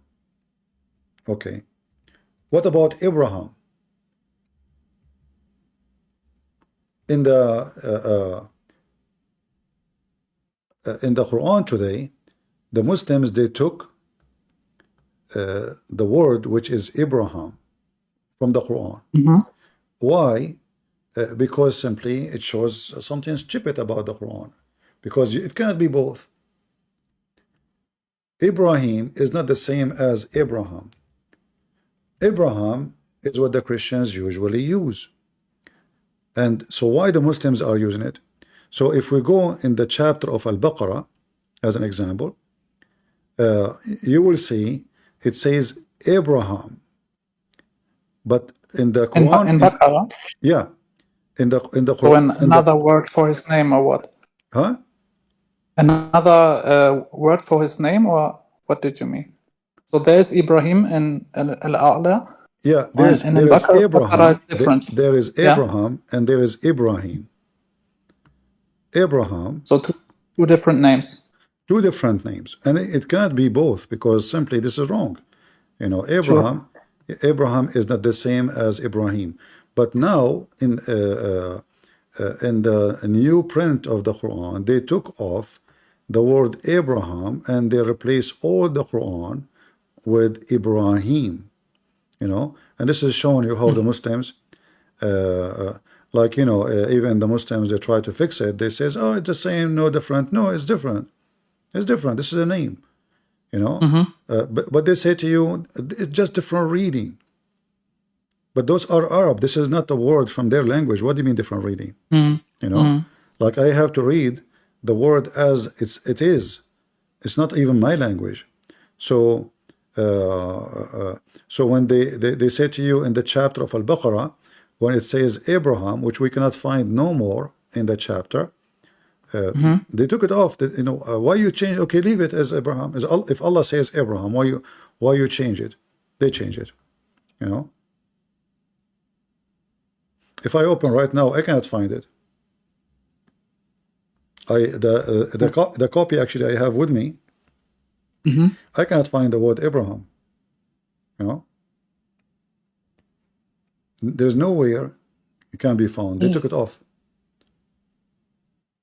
And obviously, and the Muslim, then they try to fix it. They say there is a secret about it, because here speaking to the Jews, so it says Abraham because the Jews use the word Abraham. Okay, if the Jews use the word Abraham, why you don't say what the Jews say? This is their grandfather. You know, this is the correct name. Yeah. So Abraham, the one who crossed the river or crossed from the other side, didn't know what it means. And he could not copy any name, even the name of Jesus. Who is this Isa? No Christian, no Arabic Christian heard ever of Isa. We don't know who's Isa. We don't use Isa. You can ask any Arabic Christian, do you know who's Isa? Or what you know, that this is what they call Jesus in Islam. In Arabic, we call him Yeshua. In Hebrew, Yeshua. The reason Yeshua, because the Aramaic have like ancient Aramaic, new Aramaic, and they went in that territory. So sometimes the letter S can pronounce as Ish. So as an example, Sams or Shams. Shams means sun. They replace the letter the Ish with S. So Sams or Shams. It's the same because it is different territory. But Abraham is the name of Ibrahim, the real name. So why you make it Ibrahim? They cannot answer. Yeah. Okay. Thanks. Yeah. I'm continue reading your books. I ordered the book with the miracles and the other one, the first one, I think. Yeah, because the miracles were one of the big reasons why I converted to Islam 10 years ago. And yeah, now you destroyed my world the last 3 weeks. So what was the miracle made you accept Islam? What is like the most powerful one? Nowadays, for me, nothing. I mean, when you what make you believer in the miracle? You said what make you believer is the miracle. What is the most miracle made you like? Wow, this is amazing. This bullshit with the embryo. Yeah, but I don't know. I mean, my friend, if you read it in front of you, but maybe they gave you a false translation. Is that what happened? Yeah, the Muslims always say it in English.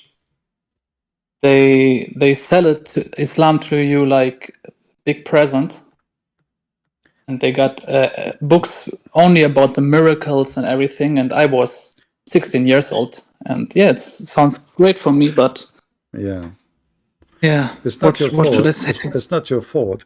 You see, this is the issue. This is why we warn parents that they should educate themselves, and then they should take care of their, it's not enough to have babies and children and feed them, give them breakfast and lunch, and then let them go on the street. We should share education with them. And I hope you would do that with your children too, so they will not fall into the same trap. Because if you read the chapter you are talking about, this is the most horrible description of how the baby is made. The baby is not made from nutfa, which is a sperm, and then become a dead blood. And then the blood become a lump. So the same reason they convince you, how they convince, usually they fabricate, they say the same as a clinking thing, some translation, clinking thing. But this is not what the Quran is saying. What the same as it says, we made the sperm into a dead blood. This is what alaqa mean. So they that can't be dead. Yeah, they lie. This is why people, they say Islam without lies dies. Islam without lies dies. I spent the last 10 years with practicing and praying and everything, and now I don't know what should I do. Well, you are not a Christian then? Back in the days? I mean, now, before Islam? You are not a Christian yet? No. Right now, no, I'm reading the Bible the last 3 weeks. Okay. And I visit the church on Sunday the last 3 weeks. Wonderful. Yeah, I just try to understand and learn more about Christianity. All right. Yeah, but I don't.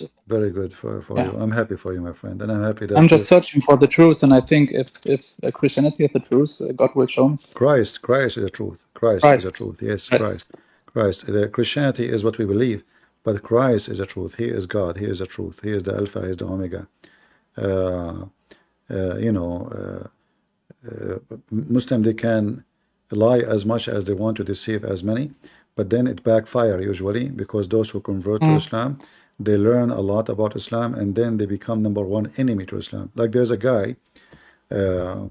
he called himself Brother Ishmael. I don't know if you saw him.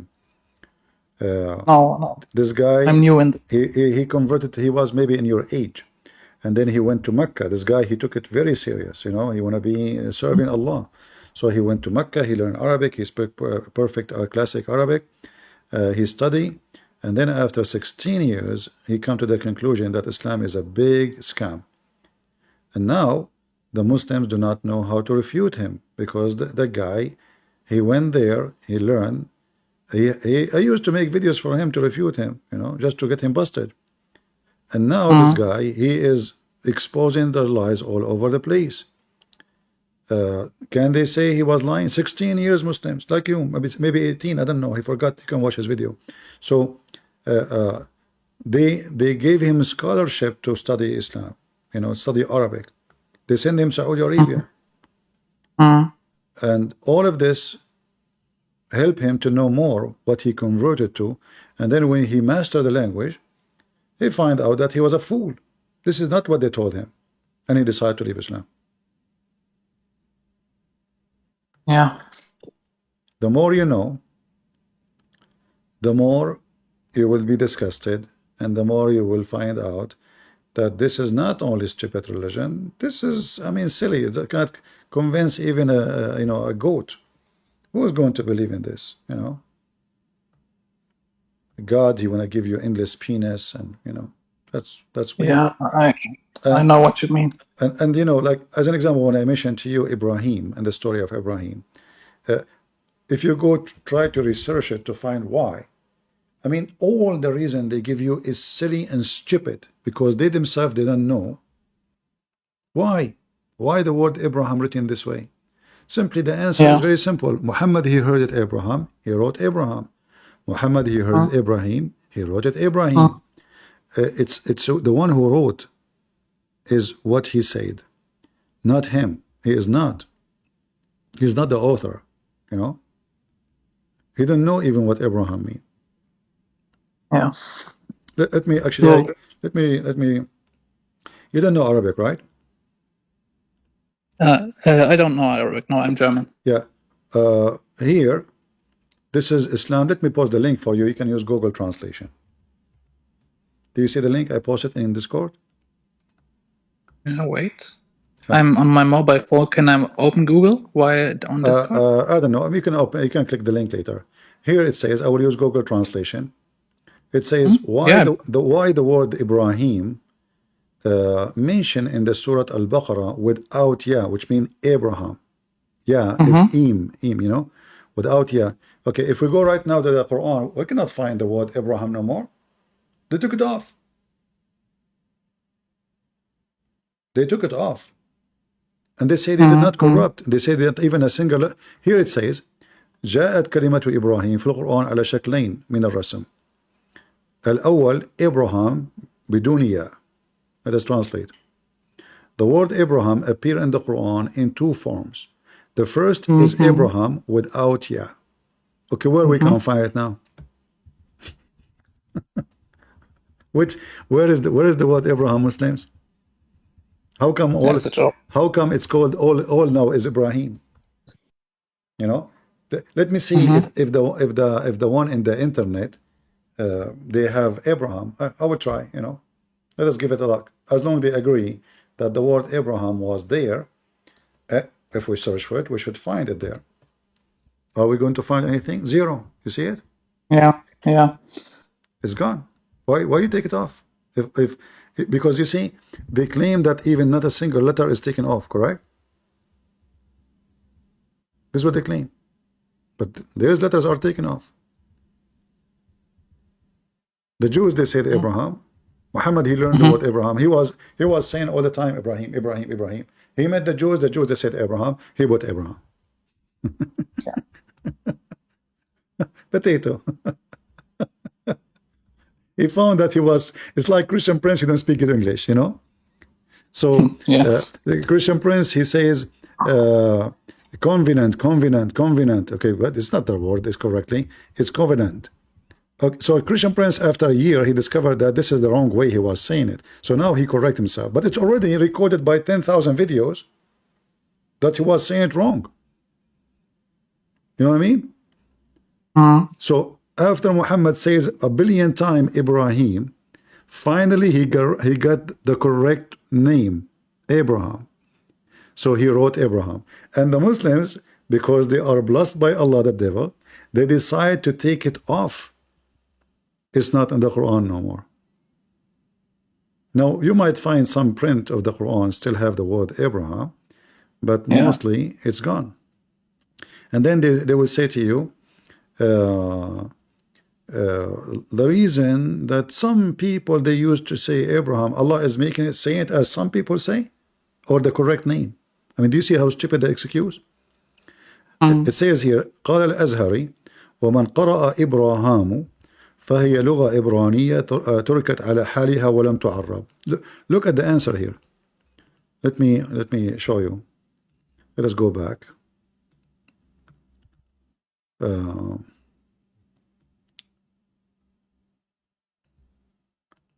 You can see my screen, right? Yeah. The Azhari, he said, whoever read Abraham, which means not Ibrahim, it is Hebrew language, and that has been left as it is and not Arabized. So look what they did.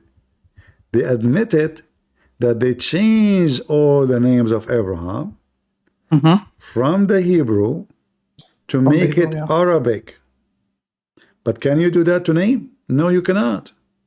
Which means each time you see the word Ibrahim in the Quran is a corruption. It was not Ibrahim. It was Abraham. And this is by the admission of the Muslims. For they admitted that this is, we have to add ya, and now we will have the word Ibrahim. So all those words are a corruption. For the origin of it, by the agreement of the Muhammadan, it is Abraham, not Ibrahim. Can I ask something? Go ahead. Is it the same way with the Injil? Because Injil is a Greek word. Yeah, the Injil is just a copy as it is, you know, from what the Christians used to use. Muhammad, he copy the word as it said, but he did not know what it means. In fact, when Muhammad, he used the word Injil, he made a big mistake. Why? Because this is a Greek word, as you said.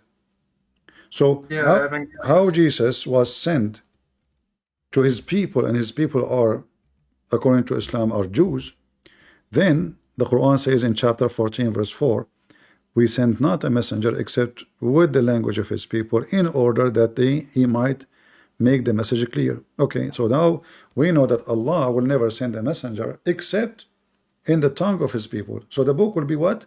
In the tongue of his people. So if the book of Jesus is Injil, that means Jesus is a Greek person. Are you with me? Yeah. So Jesus have to be a Greek person, because not only he speak a Greek, no, it says clearly, we never send a messenger except to speak in the tongue of his people. Not only like is not, we can say, okay, maybe this messenger he speak many languages, but here it make it clear that this is the tongue of his people, not just speaking tongues. He speak in the tongue of his people. So if the book of Jesus is called Injil, which a Greek word, that means Jesus' book was in Greek, and Jesus must be sent not to the Jews, he was sent to the Greek people. This is just another mistake in the Quran. The name Moses, if you ask any Muslim what Moses means, they don't know. They have no idea what Moses means. Ask any Muslim what Moses means, they don't know. What Noah mean? They don't know. Okay, what Adam mean? They don't know. What Maryam mean? They don't know. They don't know. And when Muhammad did not know the name of the person, he either called him Like the Pharaoh. When Muhammad, he says the Pharaoh, he thinks Pharaoh is a name. So what he call him Pharaoh? He think his guy, his name is Pharaoh. You see, you see Al-Fir'aun, yeah. Al is an Aramaic word, which mean the people of, as a family, the family, and always have to come before a name of an individual. I cannot say Al God, you know, family of God. Well, God is a name of a person, but I can say Al Musa's. I can say Al Ali. Ali is a name, is a person. Al Muhammad, Al Ibrahim. So if I copy the word Al, which to make it simple, you can have this word only added before a name of an individual, not a title. So this is the word Al will appear in front of us. Here it says Ali Musa, Ali Harun. Do you see it? Musa's and Harun. So Musa's and Harun are two brothers. The family of Musa's, the family of Aaron. So what Al means? Family. Family, yeah. So when we So say Ali Pharaoh, the family of Pharaoh, that means Muhammad, he thinks Pharaoh is a name. Yeah, problem. He don't know that this is a title. This is not a name. The Pharaoh he's talking about is Ramses II. And for sure, Muhammad too, he made a mistake, he made a lie. He claimed that the wife of the Pharaoh, her name is Asiya. When, if you go and search, the wife of Ramses II is Nefertari. And she is from a royal family too. So Muhammad, he think, according to Muhammad, the wife name is Asiya bint Muzahim. She is an Arab. And he will marry her too. So Ali Ibrahim, the family of Abraham, Ali Ibrahim, again Ali Pharaoh, Ali Pharaoh. So there's a guy in YouTube, he made a video. He said how the prophet, he knew that Pharaoh is a title. He did not say a king. Muhammad, he used the word king when you do not know the name. He used the word Pharaoh because he thought it's a name. So the Muslim, they try to flip it. What is wrong, they try to make it a miracle discovery. How he knew Pharaoh. You know what I mean? But as you see, Ali Lut, the family of Lut, Ali Lut, Ali Yaqub, the family of Jacob. By the way, if you ask Muslim what Yaqub mean, they don't know. Okay, what Lut mean, they don't know. It's a theft, you know. They don't know what Pharaoh mean, they don't know. This is a book of Allah knows best, you know. Yeah. So the more knowledge you have about this garbage, the more you will find out how stupid, how silly it is. And this is why we are here, my friend, to help people like you so they can see the truth, and the truth will set them free. Yeah, thank you. You're welcome. Can I talk about Abraham? Since you guys were talking about like Ibrahim, so I wanted to ask you, you know about the alleged eponyms in the Quran, alleged miracle, how Muhammad knew that like Abraham means the father, and Zechariah means the mention of God. You know, like how did Muhammad knew that? What do you mean? Where the Muslims got that from? Can you help me? This is a new. If I understand you, it sounds like something new for me. That Muhammad, he knew the dimension of God. I mean, like that. Do Muhammad knew what Zechariah mean? But isn't that like a Hebrew word? How did he know if he was? Yeah, okay. But you said to me, you mentioned Zechariah, and you said the Muslim they have a miracle about it. What is that?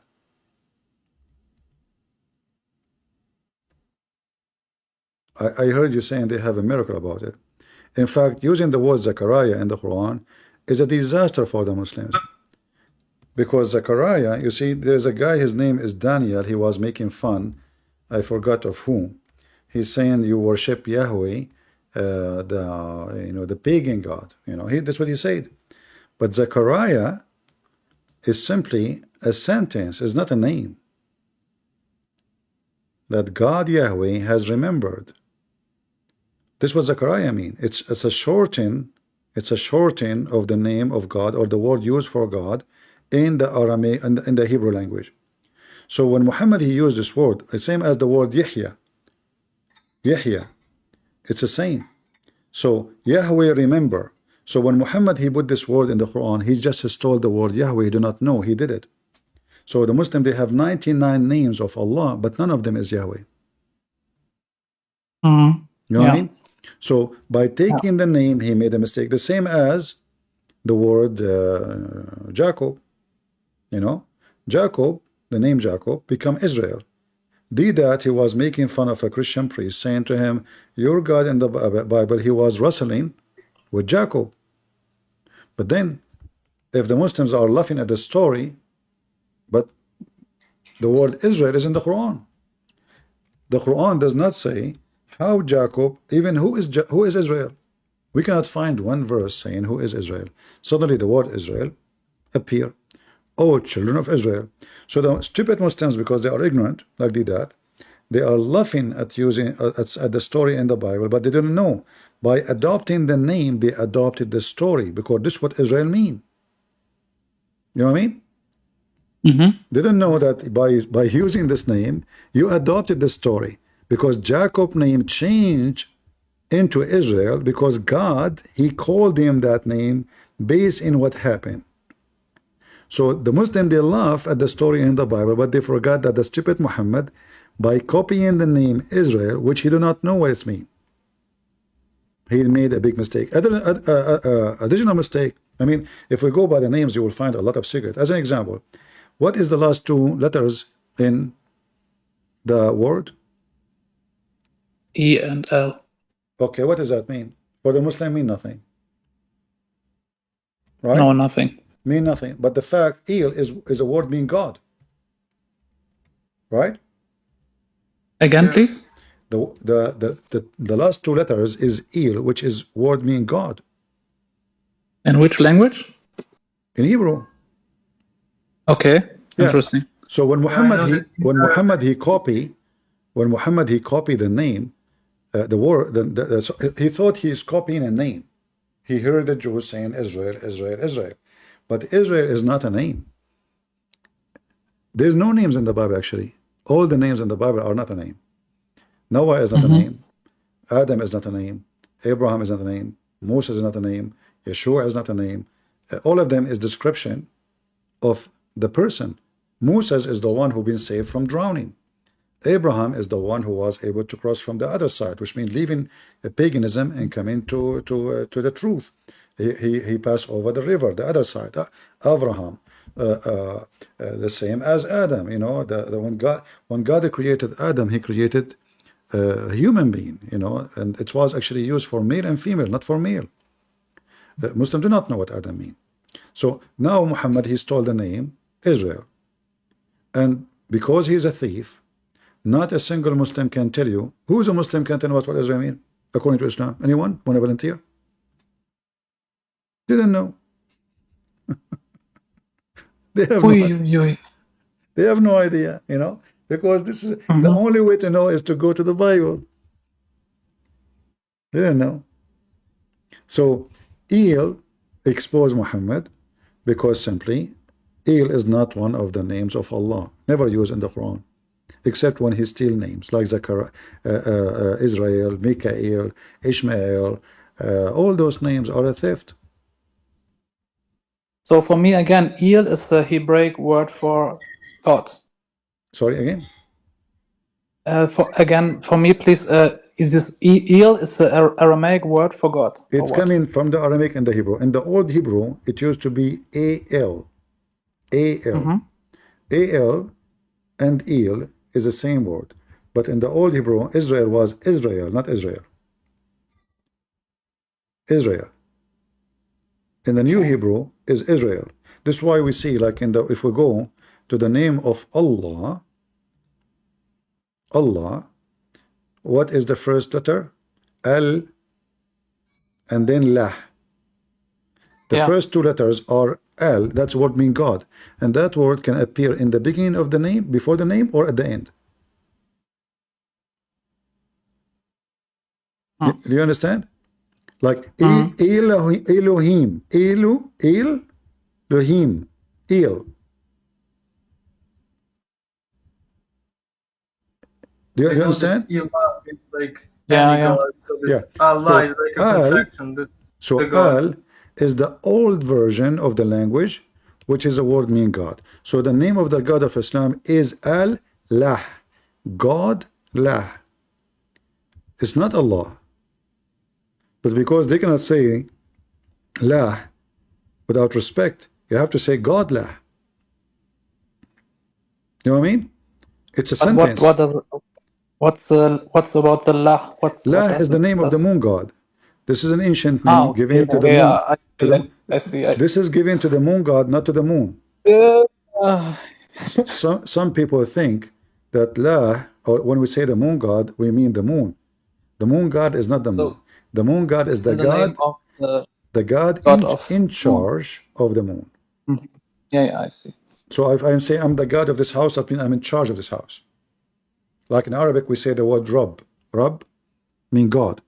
But we can use the same word for the word Rabbul Bayt, which means the Lord of the house. And here it's have different meaning. You know, the one who is in charge of this house, usually the male. You know,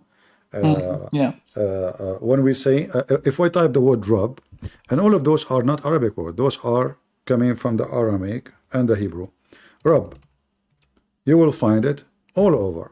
You know, but the most funny actually, you will see the Rabbu Shara, which is showing us again that Allah is the moon god. Chapter 53, verse number 49.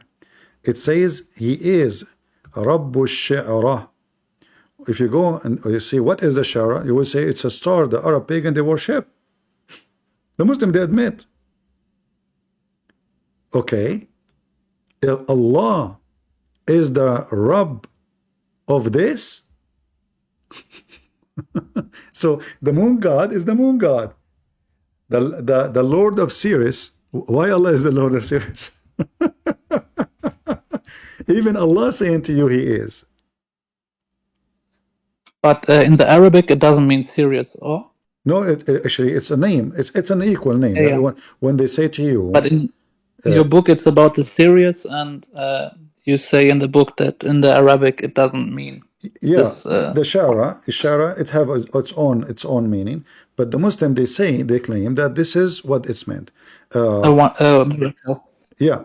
So at the end of the day, it is a planet. It's a star. It's confirmed that Allah is a star god, a planet god, a moon god. It is, you know, this doesn't make sense. Why I want to say he is the god of the moon? If he is the God of the whole universe, you know, what do you mean by saying he is the God of the moon or he is the God of this planet?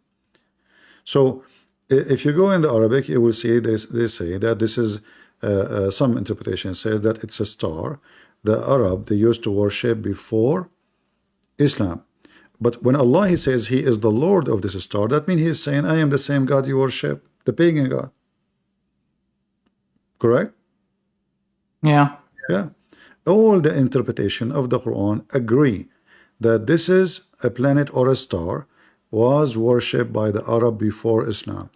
And if we agree that Allah himself saying he is the Lord of that, that means they agree that he is a pagan God. Not if there is so much the pagan Arabs. Yeah. So like some they say even like the Shara is a star called al-Jawza. What is a Jawza in English? Let me see. Anyone know Arabic? Can help me translate the word? Hold on, let me see. Let me use Google translation to see what the word. Google translation. All right. So we type al-Jawza.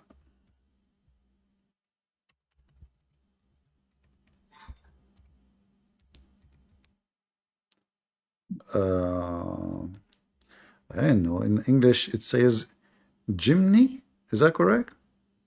Gemini. There is like a group of stars in the sky called Gemini. Okay, hold on. Let me. I think there's a Not my mistake. mobile. There's a I don't know. mistake. Let us see. Hold on. Burj.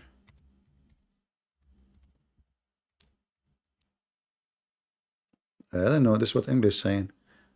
Gemini. Is that correct? The one. I don't know. The one is used in zodiac. Yeah, the one is used in zodiac. Is that correct? The zodiac. Is that how they use it in the zodiac? Like when they those fortune teller and you know, is that the name correct? Gemini. Gemini. Better. Yeah, look like it. I don't know. So this is one of the names which is the Arab are using, and he is the Lord of this. That's messed up.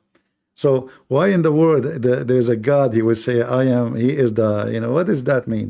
So he's confirming, this verse confirm that the God, the pagan God of the Arab before Islam is the same as the pagan God of Muhammad. Nothing changed. The same exactly. So when the Muslim, they put a name, because simply they are confused about what is that really mean, Ashara, what is that? But all of them, they agree, doesn't matter what translation, what interpretation, that all of them, they agree that it is either a star or a planet the Arab used to worship, like a tribe is called Khuza'a, they used to worship. And actually, Muhammad, they used to call him Abu Kabsha, or they call his grandfather Abu Kabsha, which is again a name of a star they worship. You know, yeah. And you know, either Allah is the Lord of all the whole universe, or He is the Lord of this star or this planet. Right? Just a planet in your book. Yeah, that mean it is just Allah is not the Lord of the universe. And here Muhammad is adopting. I think he was speaking to those people who they are pagan, trying to convince them that he worship the same God as usual. He is a hypocrite. So when he spoke to those who worship the three daughters of Allah, he bowed down for them, and he said their intercession is a must, and that was called satanic service, satanic verses. Now he's doing the same. When Muhammad is speaking to the Sabian, he said the Sabian will go to heaven, but the Sabian worship stars too. The Sabians worship stars. The Sabian actually, they believe the same as Muhammad, they believe in many things. So he copied me from them Ramadan. The Sabian, they pray 5 times. The Sabian, they fast Ramadan. The Sabian, they welcome the month of Ramadan as a moon. You see, if you know the language, you can open a lot of secret doors for you, because all is based on the language. Like the word Shahr Ramadan.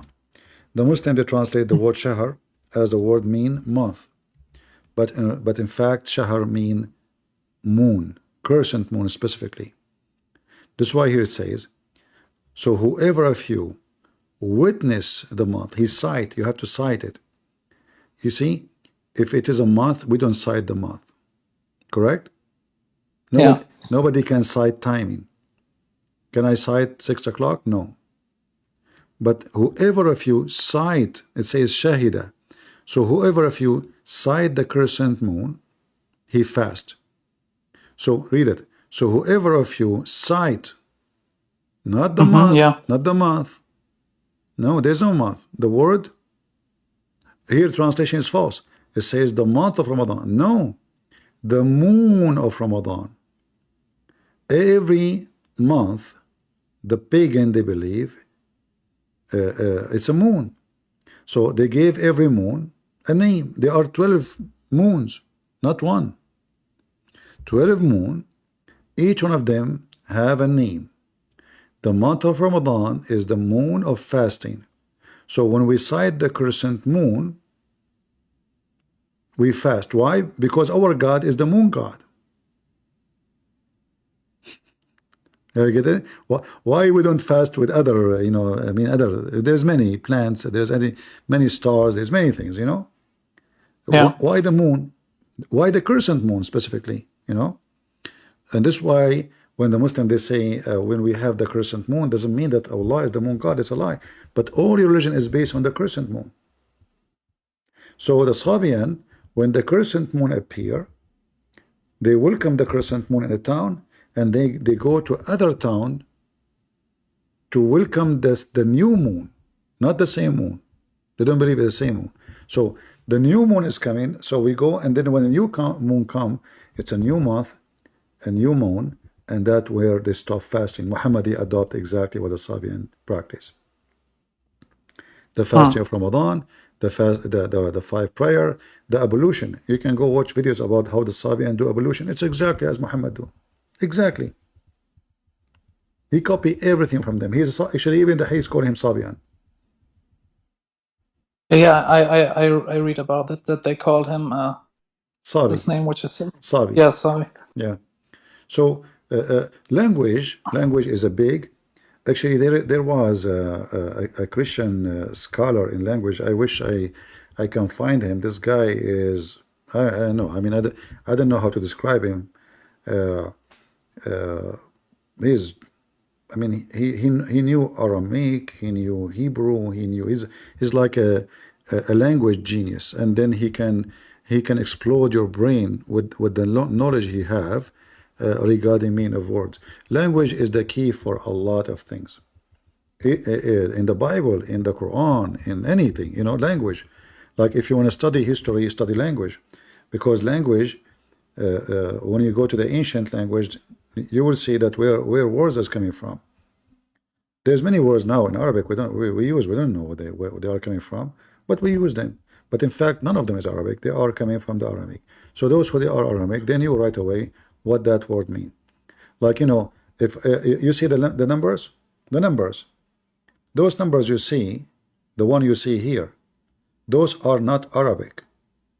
Those are really, yeah, those are Indian. Those are Aramaic. The numbers you see, those are not Latin. Yeah.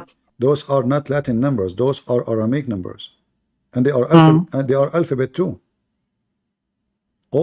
All the English numbers we use them, or Latin numbers, they don't belong to the Latin, they belong to the Aramaic. The Aramaic numbers are alphabet. So the letter A is Aleph. It's 1. Yeah. So this is A, Aleph. So like we say Abjad, Hawaz, etc. So every letter is a number. And do you remember I told you about the coding in the beginning? Every number is a So they are alphabet and numbers. Aramaic is a very extremely smart people. They are like the cradle of civilization. The word Europe is Aramaic. The word Africa is Aramaic. There's tons of names of countries and cities around you is Aramaic.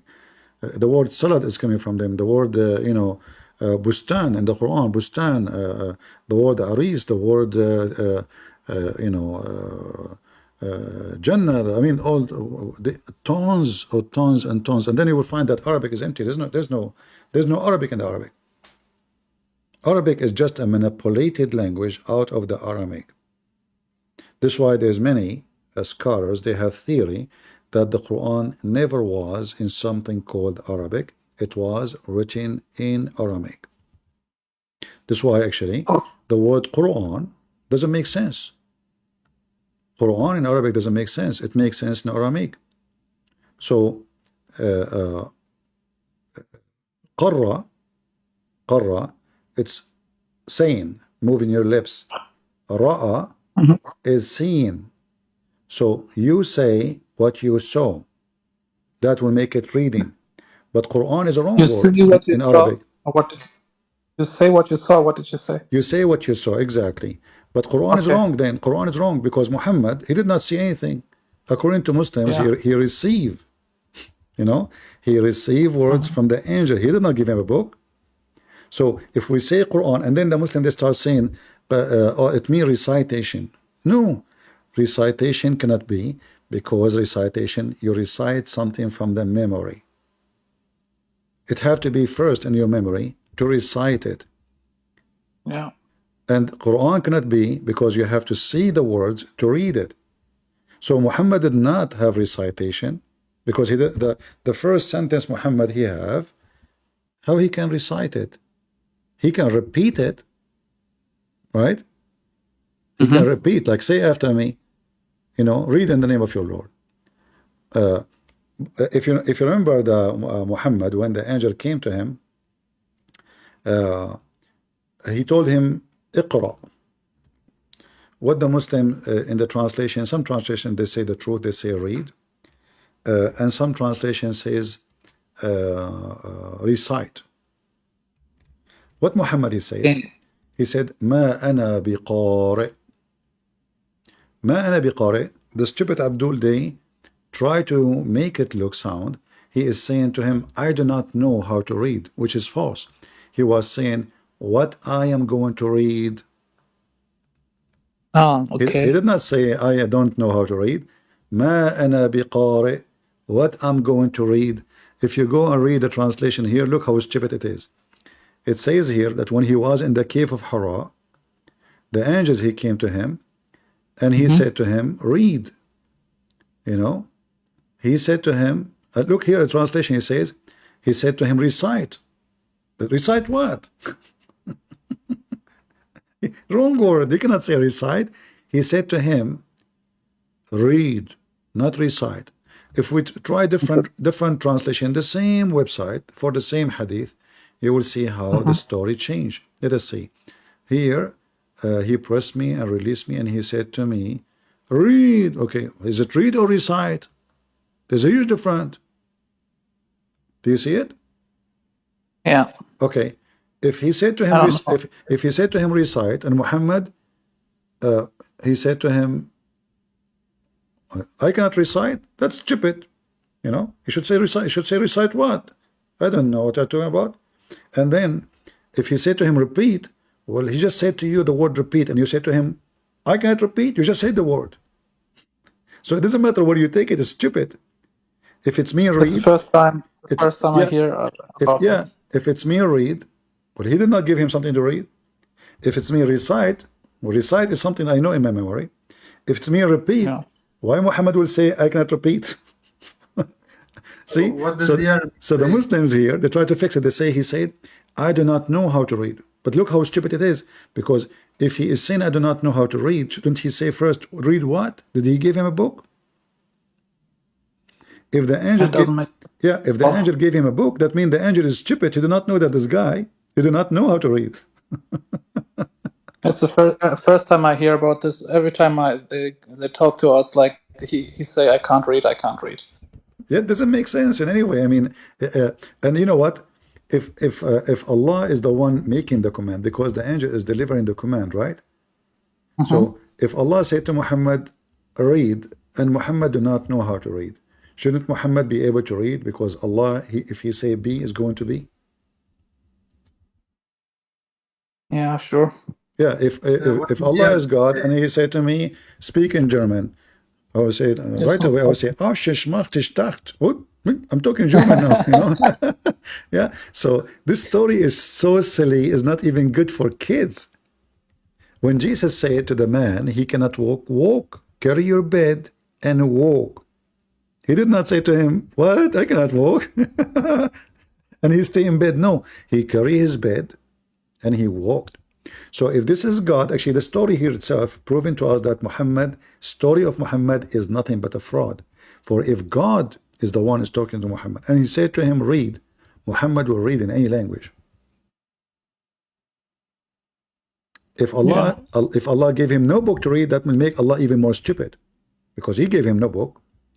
If it says recite, that is even more stupid, because recite is something from your memory, something you know, a song maybe. If he said to him, repeat, and Muhammad said, I can't repeat, that is even more stupid. You just said the words. He just said to you, word repeat. And you said, I can't repeat. You just said the word. So it doesn't matter how you take it. It's so silly, so stupid. All right? Yeah, but what does the Arabic say? Is it read or recite? Iqra, it's a recite, read. Iqra. Oh. Yeah, the same as the word Quran. Qara'a, yaqra'u, Qur'anan. This is what they say, Qur'anan, but in Arabic, in the language is wrong. So, like we cannot say, Akala yakulu aklanan. That's stupid. It's against the grammar. But in Quran, because simply this is not an Arabic word. So he said to him, read. Remember I showed you the previous translation. It says recite. Recite, yeah. Yeah. Why they are confused? And they don't know what to do. And what did he reply in Arabic? Is this, I don't know how to read. He It's said, wrong or what? Ma ana biqari. What I should read. Ah, okay. I The see. Muslim, they say, they translate as I do not know how to read, because they have to maintain the story that Muhammad is illiterate. And why they say he's illiterate? That's just to show you how stupid they are. I mean, the story of stupidity is endless. They say to you, the Quran says that Muhammad is ummi. Ummi is a Hebrew word meaning gomai, which mean from the nation. How we prove that? They are not from the believers. So in chapter 2, verse number 78 is telling us the truth. And among them there is unlearned. About what? Are they ummiyin in the meaning of illiterate? No. They are unlearned about the scriptures. So anyone who do not know the scriptures is called ummi, ignorant. I think it's the same word where it says like unlettered prophet. Yeah, this is ummi have nothing to do with be able to read or not. Like the Quran divide the people into two kind. The people of the book, as we see here in chapter 3, verse 20, and the illiterate, the unlearned. So you see here it says, the people of the scriptures and the illiterate. They are illiterate about what? The division here is not about who know how to write, how to read. No. People who know scriptures and people who do not know scriptures. This is what the word ummiyin mean. Do you see it? Wal ummiyin. The stupid Muhammadan, they made the word ummi, which mean the one who do not know the scriptures, they make it illiterate. So now all the Muslims in the time of Muhammad, nobody know how to write, how to read. All of them. And Muhammad too. A nation of donkeys. And all the Christians they knew how to write, how to read. They are born with it. Like the Christian guy, my mom, she told me when I was born, I was 2 seconds old and I got a pen and I start writing my name. I mean, this is how stupid they are. I mean, the verses is so clear, but they cannot say it. Make me angry. Yeah, it's so clear, you know. Here it says, الَّذِينَ يَتَّبِعُونَ الرَّسُولَ النَّبِيَّ الْأُمِّيِّ. This is where they got the word ummi from. They say the Quran says, the unlearned prophet, the illiterate prophet. He's illiterate about the gospel. He is illiterate about scriptures. He is illiterate about God. He is ignorant. He is from the pagan Arab. This is what ummi mean. Not illiterate, do not know how to write. You know, Muhammad in his death, he said to them when he was dying, bring me a pen and a paper. Yeah, so he can read now and write now or what? Yeah, bring me a pen and a paper so I will write for you something you will not be misguided after me. So even the that he cannot write is a lie. Yeah, obviously he knew. You know, obviously he knew how to write. How he will say, bring me a paper and a pen so I will write for you if you do not know how to write. You know, obviously he knew. He did not say bring me a writer. You know, bring me a paper and a pen to me. If you do not know how to write, you should say, bring me somebody to write for me. But this is not what he said. Bring for me a paper and I will write for you a statement which after you will not go astray. Umar, he said the prophet hajara Rasul, not seriously ill, hajara, which means he became mentally ill. Imagine, Umar, he says Muhammad is mentally ill. So all you see the whole story of Muhammad have to be rewritten. For Muslims, they fabricate things is never exist, never found it anywhere. He knew how to write, he knew how to read. There's tons of proofs of that. The word ummi have nothing to do with him being able to read or to write. It's have to do with being from the pagan Arab. He is not from the Jews. Anyone, he is not, like I am ummi for the Jews, Gomai. Those are from the pagan nations. So we are not the people of Israel.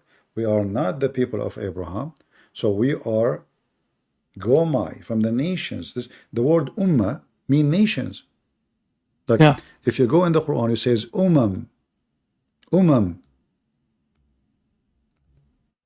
This is why the word imam is coming from.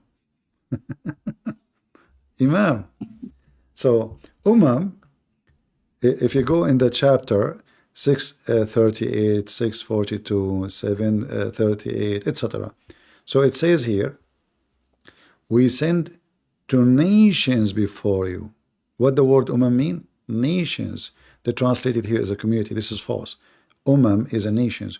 So the word ummi is from the nation, not from us. He's not one of the Jews.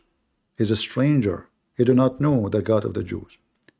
So anyone who do not know the God of the Jews is an ummi.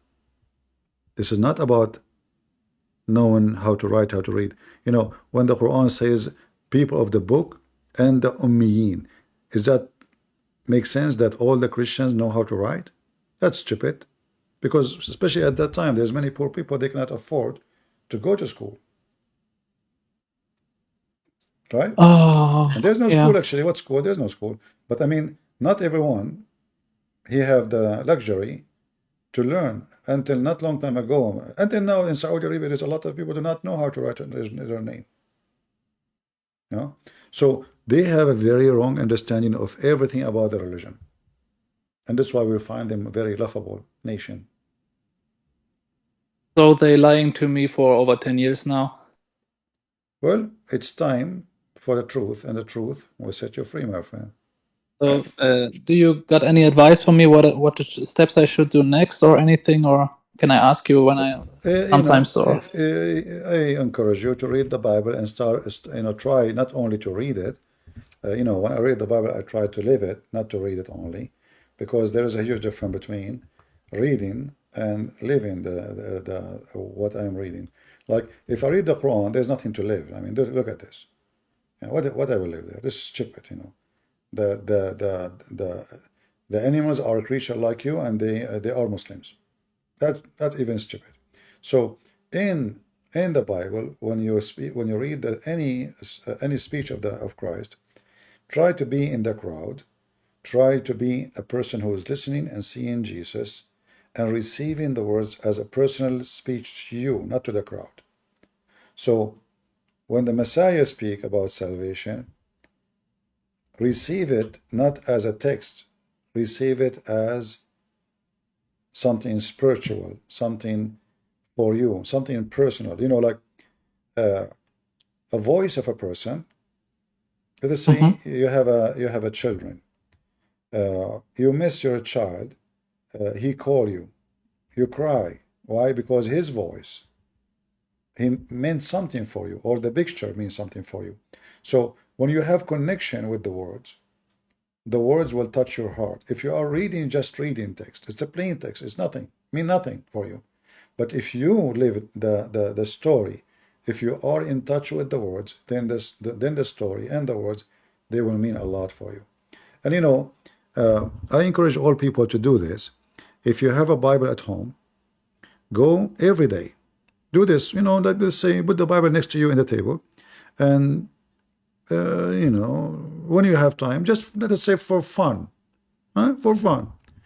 grab the Bible and open random page, and I assure you, the page will speak to you about something you yourself live today.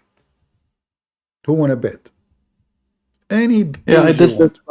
Any page you want. Don't go say I want to read John. Don't say, just grab the Bible and flip it, open a page, and you will see that your story, there is something there for you. So I believe that the Bible is not a book with words only. The Bible is a book of healing, of medicine, of answers, and it's going to be a living word of God with you. And always is depend it's what you are looking for. I can read a book to find mistakes. I can read a book for history. I can read a book because I want to kill time. I'm traveling in a train, you know. But in the Bible stories, there is no stories except you. You are the story. Especially when you read the parables of Jesus. You are the story. All the parables is about you. They can be a perfect message to you if you are looking for the message. And you know, this is the amazing thing about Christ.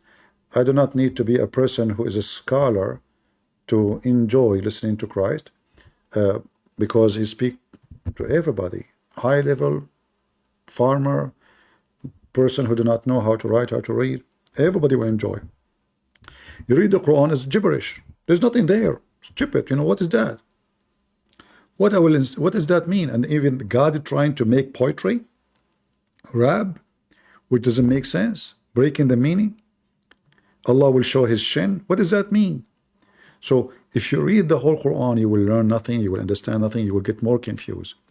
But when Jesus, he speaks to you, he is speaking to you as a person, as an individual. I can go right now and read anything Jesus said. Not to mention the wisdom is given to us through the disciple. But when Jesus, he speak, I cannot explain how I can deliver to you what I feel, because it is speaking to me about my sin, speaking to me about my greed, speaking to me about my losing patience, not respecting others, being rude, being not nice, being ugly, being filthy, being good, being bad. The Messiah, he's being merciful. Every story is a special story and never get old. It doesn't matter how many times you read it, it's always there for you. So I advise you all to do that. And you know, tell me what you think when you do it. We have Bidlo. Yesterday he said he accepted Jesus. I think you are from Indonesia, correct, Bidlo? As some people no. No? Oh, okay. Because some people say in the comment you are from Indonesia. Okay. Do you want to say anything to us? Well, I need to add something. The topic you are talking about, the Iqra. If you see Surah Ar-Rahman, all right, the three verses, how do they explain about it? Which verses? Like Rahman, and Surah Ar-Rahman. I'm sorry. Yeah, what verses you want? Surah Ar-Rahman. Yeah, but what verse? What verse in Surah Ar-Rahman? This is chapter 55. But what verses you want? The first three verses. Okay. What do they say about it? Like Muhammad is not reading anything, and the angel asked him to read. He said, "I don't know how to read," but on that verse, Allah he learned or he teach how to read before he create a human being. That's what my understanding. I'm sorry. Yeah, actually, you are right. The story doesn't make sense. But here there's a bigger problem. CP, before you start, I want to leave now. Thanks for your. All right. Actually, I'm almost done too. I need to go soon. But Bildo he come at the end. Look like it. He knew where I'm leaving too. Anyway, I will answer him and we will leave too. I'm looking for the truth, and thank you. Okay, thank you, brother. God bless you. So you see the word Ar-Rahman never exists in the Quran. So this is a new word Muhammad he learned from a guy. His name is Rahmanul Yamama. He sent him a letter. He says, in the name of Ar-Rahman. Muhammad he liked it, so he answered him back. And then this is why the Arab, they says, oh, Muhammad, now he have a new God. His name is Ar-Rahman. And then Muhammad, he come with an answer in the Quran saying that I call him Rahman or other name, all names belong to Allah. No. That's what I know. I am not mean. You know, علم القرآن. No, I know what you mean. I'm going back. Just wait. You know. Oh, so okay. yeah, I'm going back, but just to show you where the word Rahman is coming from. So Muhammad almost he have delivered 50 chapter of the Quran, yet he never mentioned the word Rahman. Never. Suddenly the word Rahman appear. So the Arab said, where Rahman is coming from? He is worshiping a new God. He added a new name to Allah. So if Muhammad was sent by Allah, how come he never mentioned, Allah never mentioned to him this name? He mentioned it only when he learned from this guy, his name is Rahman al-Yamama, who he claimed to be a prophet too. So when they questioned him about being a thief, he said, you know what? So what? If I call him Rahman or I call him Allah, doesn't matter. All best names belong to Allah. Now we go back to your question. Here the story is stupid. Why? Because Allah, when it says Ar-Rahman, he taught the Quran. He taught the Quran to whom? If it's to Muhammad, that's stupid, because according to Muslims it was Jibreel who came with the Quran. If they say Allah taught the Quran to Jibreel, that's stupid, because according to Muslims the Quran is in the tablet, and the angel he go to the tablet. He did not learn anything. He just read from there and he come back to Muhammad. If they say that Allah he taught the tablet, that is a stupid story, because Allah he command the pen to write, and the pen he just write. He taught him nothing. This is a pen. It's not a living creature. So the word allama, which means taught, is stupid. Then he jumped to khalaq al-insan. He created the human. What is the connection between this and this? And then he says he taught him a clear expression. The God of Islam claiming that he is the one who created the Arabic language. That is a stupid story. Was Muhammad clear in his expression? No. Was the Quran even clear? No. So what this is this is false. Oh. If the Quran is clear, then we do not need any interpretation. And then suddenly he jumped, and the sun and the moon by calculation. What does have to do with this? Nothing.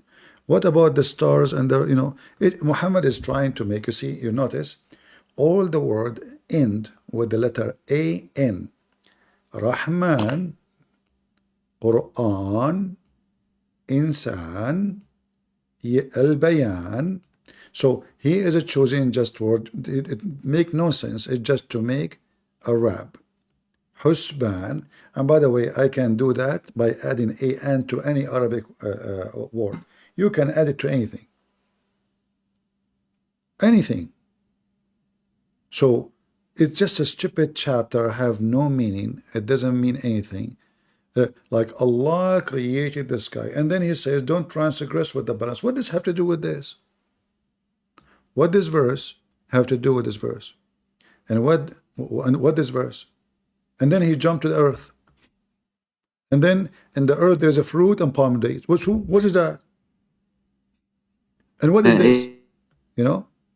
So, and then if you type this sentence here, you will see how many times Muhammad repeat the same sentence. Look at this. Because he didn't know what to say. The same exact sentence. Am I heard, guys? Did I lose my... You hear me, guys, in Discord? Okay, let's see. But first, teach. All right. Am I heard now? Yeah. Well, yes, yeah. Okay, so because people in Discord, they lost my voice. So yes, here in the Arabic language, when somebody have nothing to say, he start repeating. Actually, if you do that and when you make poetry, people will laugh at you, because you should not repeat a sentence twice. The same sentence, word by word. This is a big weakness in Arabic. So Muhammad obviously have nothing to say. Look at this. What is this? Look at this verse. O people of a human being and jinn, can you penetrate beyond the heaven and the earth? Try. If you do, I will shoot you. You cannot do that without my authorization. And then we have the American, the communist, everybody is going now out of the space. But Allah, He make it clear, nobody can do that. So the chapter you are reading is very stupid, make no sense. For Allah taught nothing, Allah create nothing.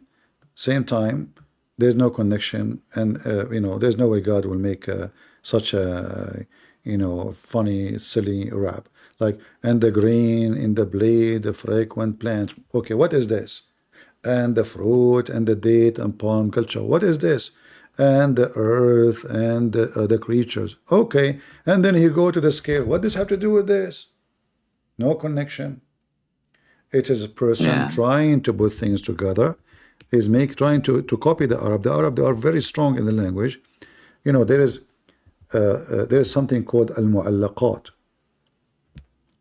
Al-Mu'allaqat is one of the most powerful poetry ever written in the history of the Arab. That is a poetry. That is a poetry, not this stupid Quran. They say to you the Quran is a miracle. Go and check al-Mu'allaqat al-Saba, which means the 7. They called it Mu'allaqat because it is the thing they hanged on the Kaaba. So the most powerful Arab who wrote poetry, they are Christians. And they are the one who wrote the Mu'allaqat. And nobody can write like it. And they never repeat one sentence twice. Even though each poetry is like thousands of lines. Imagine you write a book, all of it is poetry. And when we say poetry, it's not like this, English silly poetry. You cannot compare. You cannot really even compare. It is so powerful language. They wrote those, and the Arab themselves, they are astonished about their ability. So, one is written by Imr al-Qais, which Muhammad, he stole from it a lot of verses he added to the Quran. Turfa ibn Abd, al-Harith ibn Hilza, Zuhair ibn Abi Sulma, etc. Umar ibn Kalthum, all of those. Antar ibn Shaddad. Antara is a Christian person, and he is the hero of the Arab in the history. He is a son of a slave. He is a Christian, and the Arab, they make a lot of stories about him. However, he make poetry speaking about his heroism and how amazing he is. But we cannot compare any Arabic poetry to the stupid Quran, because the Quran is a failure, is not a poetry, is not even sajah. If you go in Arabic, in the Hadith, and I search for the word sajah, Muhammad was amazed by the act of sajah. Sajah is making, like somebody speak to you, but you don't answer normally. You answer by rap. But this is a very nice, not like the Quran. So Muhammad, he heard those. This was very popular between the Arab. So always they respond by sajah. This is why Muhammad, he called it, here in the translation, this man is one of the brother of soothsayers. Why they call him brothers? Because this is a group of people, very well known. Like one of them, his name is Sutayh. He is the best in sajah. And then Muhammad, he forbid the Arab from practicing sajah, because the Quran is written in the sajah way, and it is so horrible. So he don't want anyone to compete with him. All right. Okay. Yeah. And there is I don't know if we can find about Sutayh. Let us see if I can find about Sutayh, which is maybe not here. Let us see. Sutayh. Maybe not. Yeah. Sutayh is a very famous man who used to sit all day long. He was big, like heavy duty, overweighted man. But this guy, he don't speak normally. You talk to him anything, he give you the answer as rap, but it is very strong language, not like the stupid Quran. So Muhammad, obviously, he was under the influence of the sajah, and that's why the Quran is written in such a way. but it is in a very broken language. And Muhammad, obviously, he witnessed them, he saw them, he heard them, he tried to learn from them. And we find all those hadiths speaking about that. You know, as you see here, those are the savior, the one who speak in a certain language.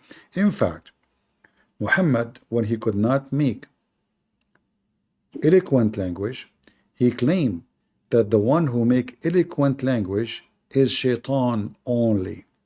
How we can prove that? If you go in the Quran, you will see it says Zukhruful Kalam. Zukhruful Kalam, an eloquent language. So the one who make eloquent language, which means powerful, very strong, is shaitan, not a human, not God. Is shaitan. Zukhruful Kalam. So Muhammad here, he admit, he's accusing them that those are, the shaitan is inspiring them. Actually, the Arab, they claim that the one who is so good in poetry, he have the Satan of poet with him. Because they could not explain how good he is in poetry. Shaitan al-Shar. So Muhammad, he wanted to prove that they are not really powerful. Those are the shaitan with them. So he said that the one who come to you with eloquent language is only those who they are sponsored by shaitan. So Muhammad now, he stripped himself from the claim of eloquent language because he don't have it. He don't have the skills. He don't have the knowledge. And now shaitan is the one who use eloquent language to deceive people. All right? Yeah. Yeah. You see, here it says, inspiring one another with adorned speech. So who is the one who make adorned speech? Amazing speech? Shaitan. This is not a human. God don't do that. So Muhammad, he could not do the same as they do. It is shaitan he do that. All right? Yeah. All right, my friend. We have a cross. I will give you, my friend, 2 minutes to say what you want to say to me because I have to go soon. Go ahead, the cross. One. Sorry, guys. Hi, can you hear me? Don't put anyone more in the stage because I'm leaving soon. Go ahead, the cross. Hi, can you hear me? I hear you. Go ahead. I have something to say. Go ahead. Mohammed Hijab is a liar. Come on. Guys, I don't want to be anyone here to speak like a kid. Muhammad Hijab is a liar and you want to sing it. So what does that have to do with us? Grow up, you know. You want to do what Muslims do, and this is not a kids platform. We are speaking about knowledge. We are sharing knowledge. We are not a bunch of kids. All right. So either you have something you want to say, or you don't come here. All right. Thank you for your service, Shafi. God bless you. You're Thank welcome. you so much. You're welcome.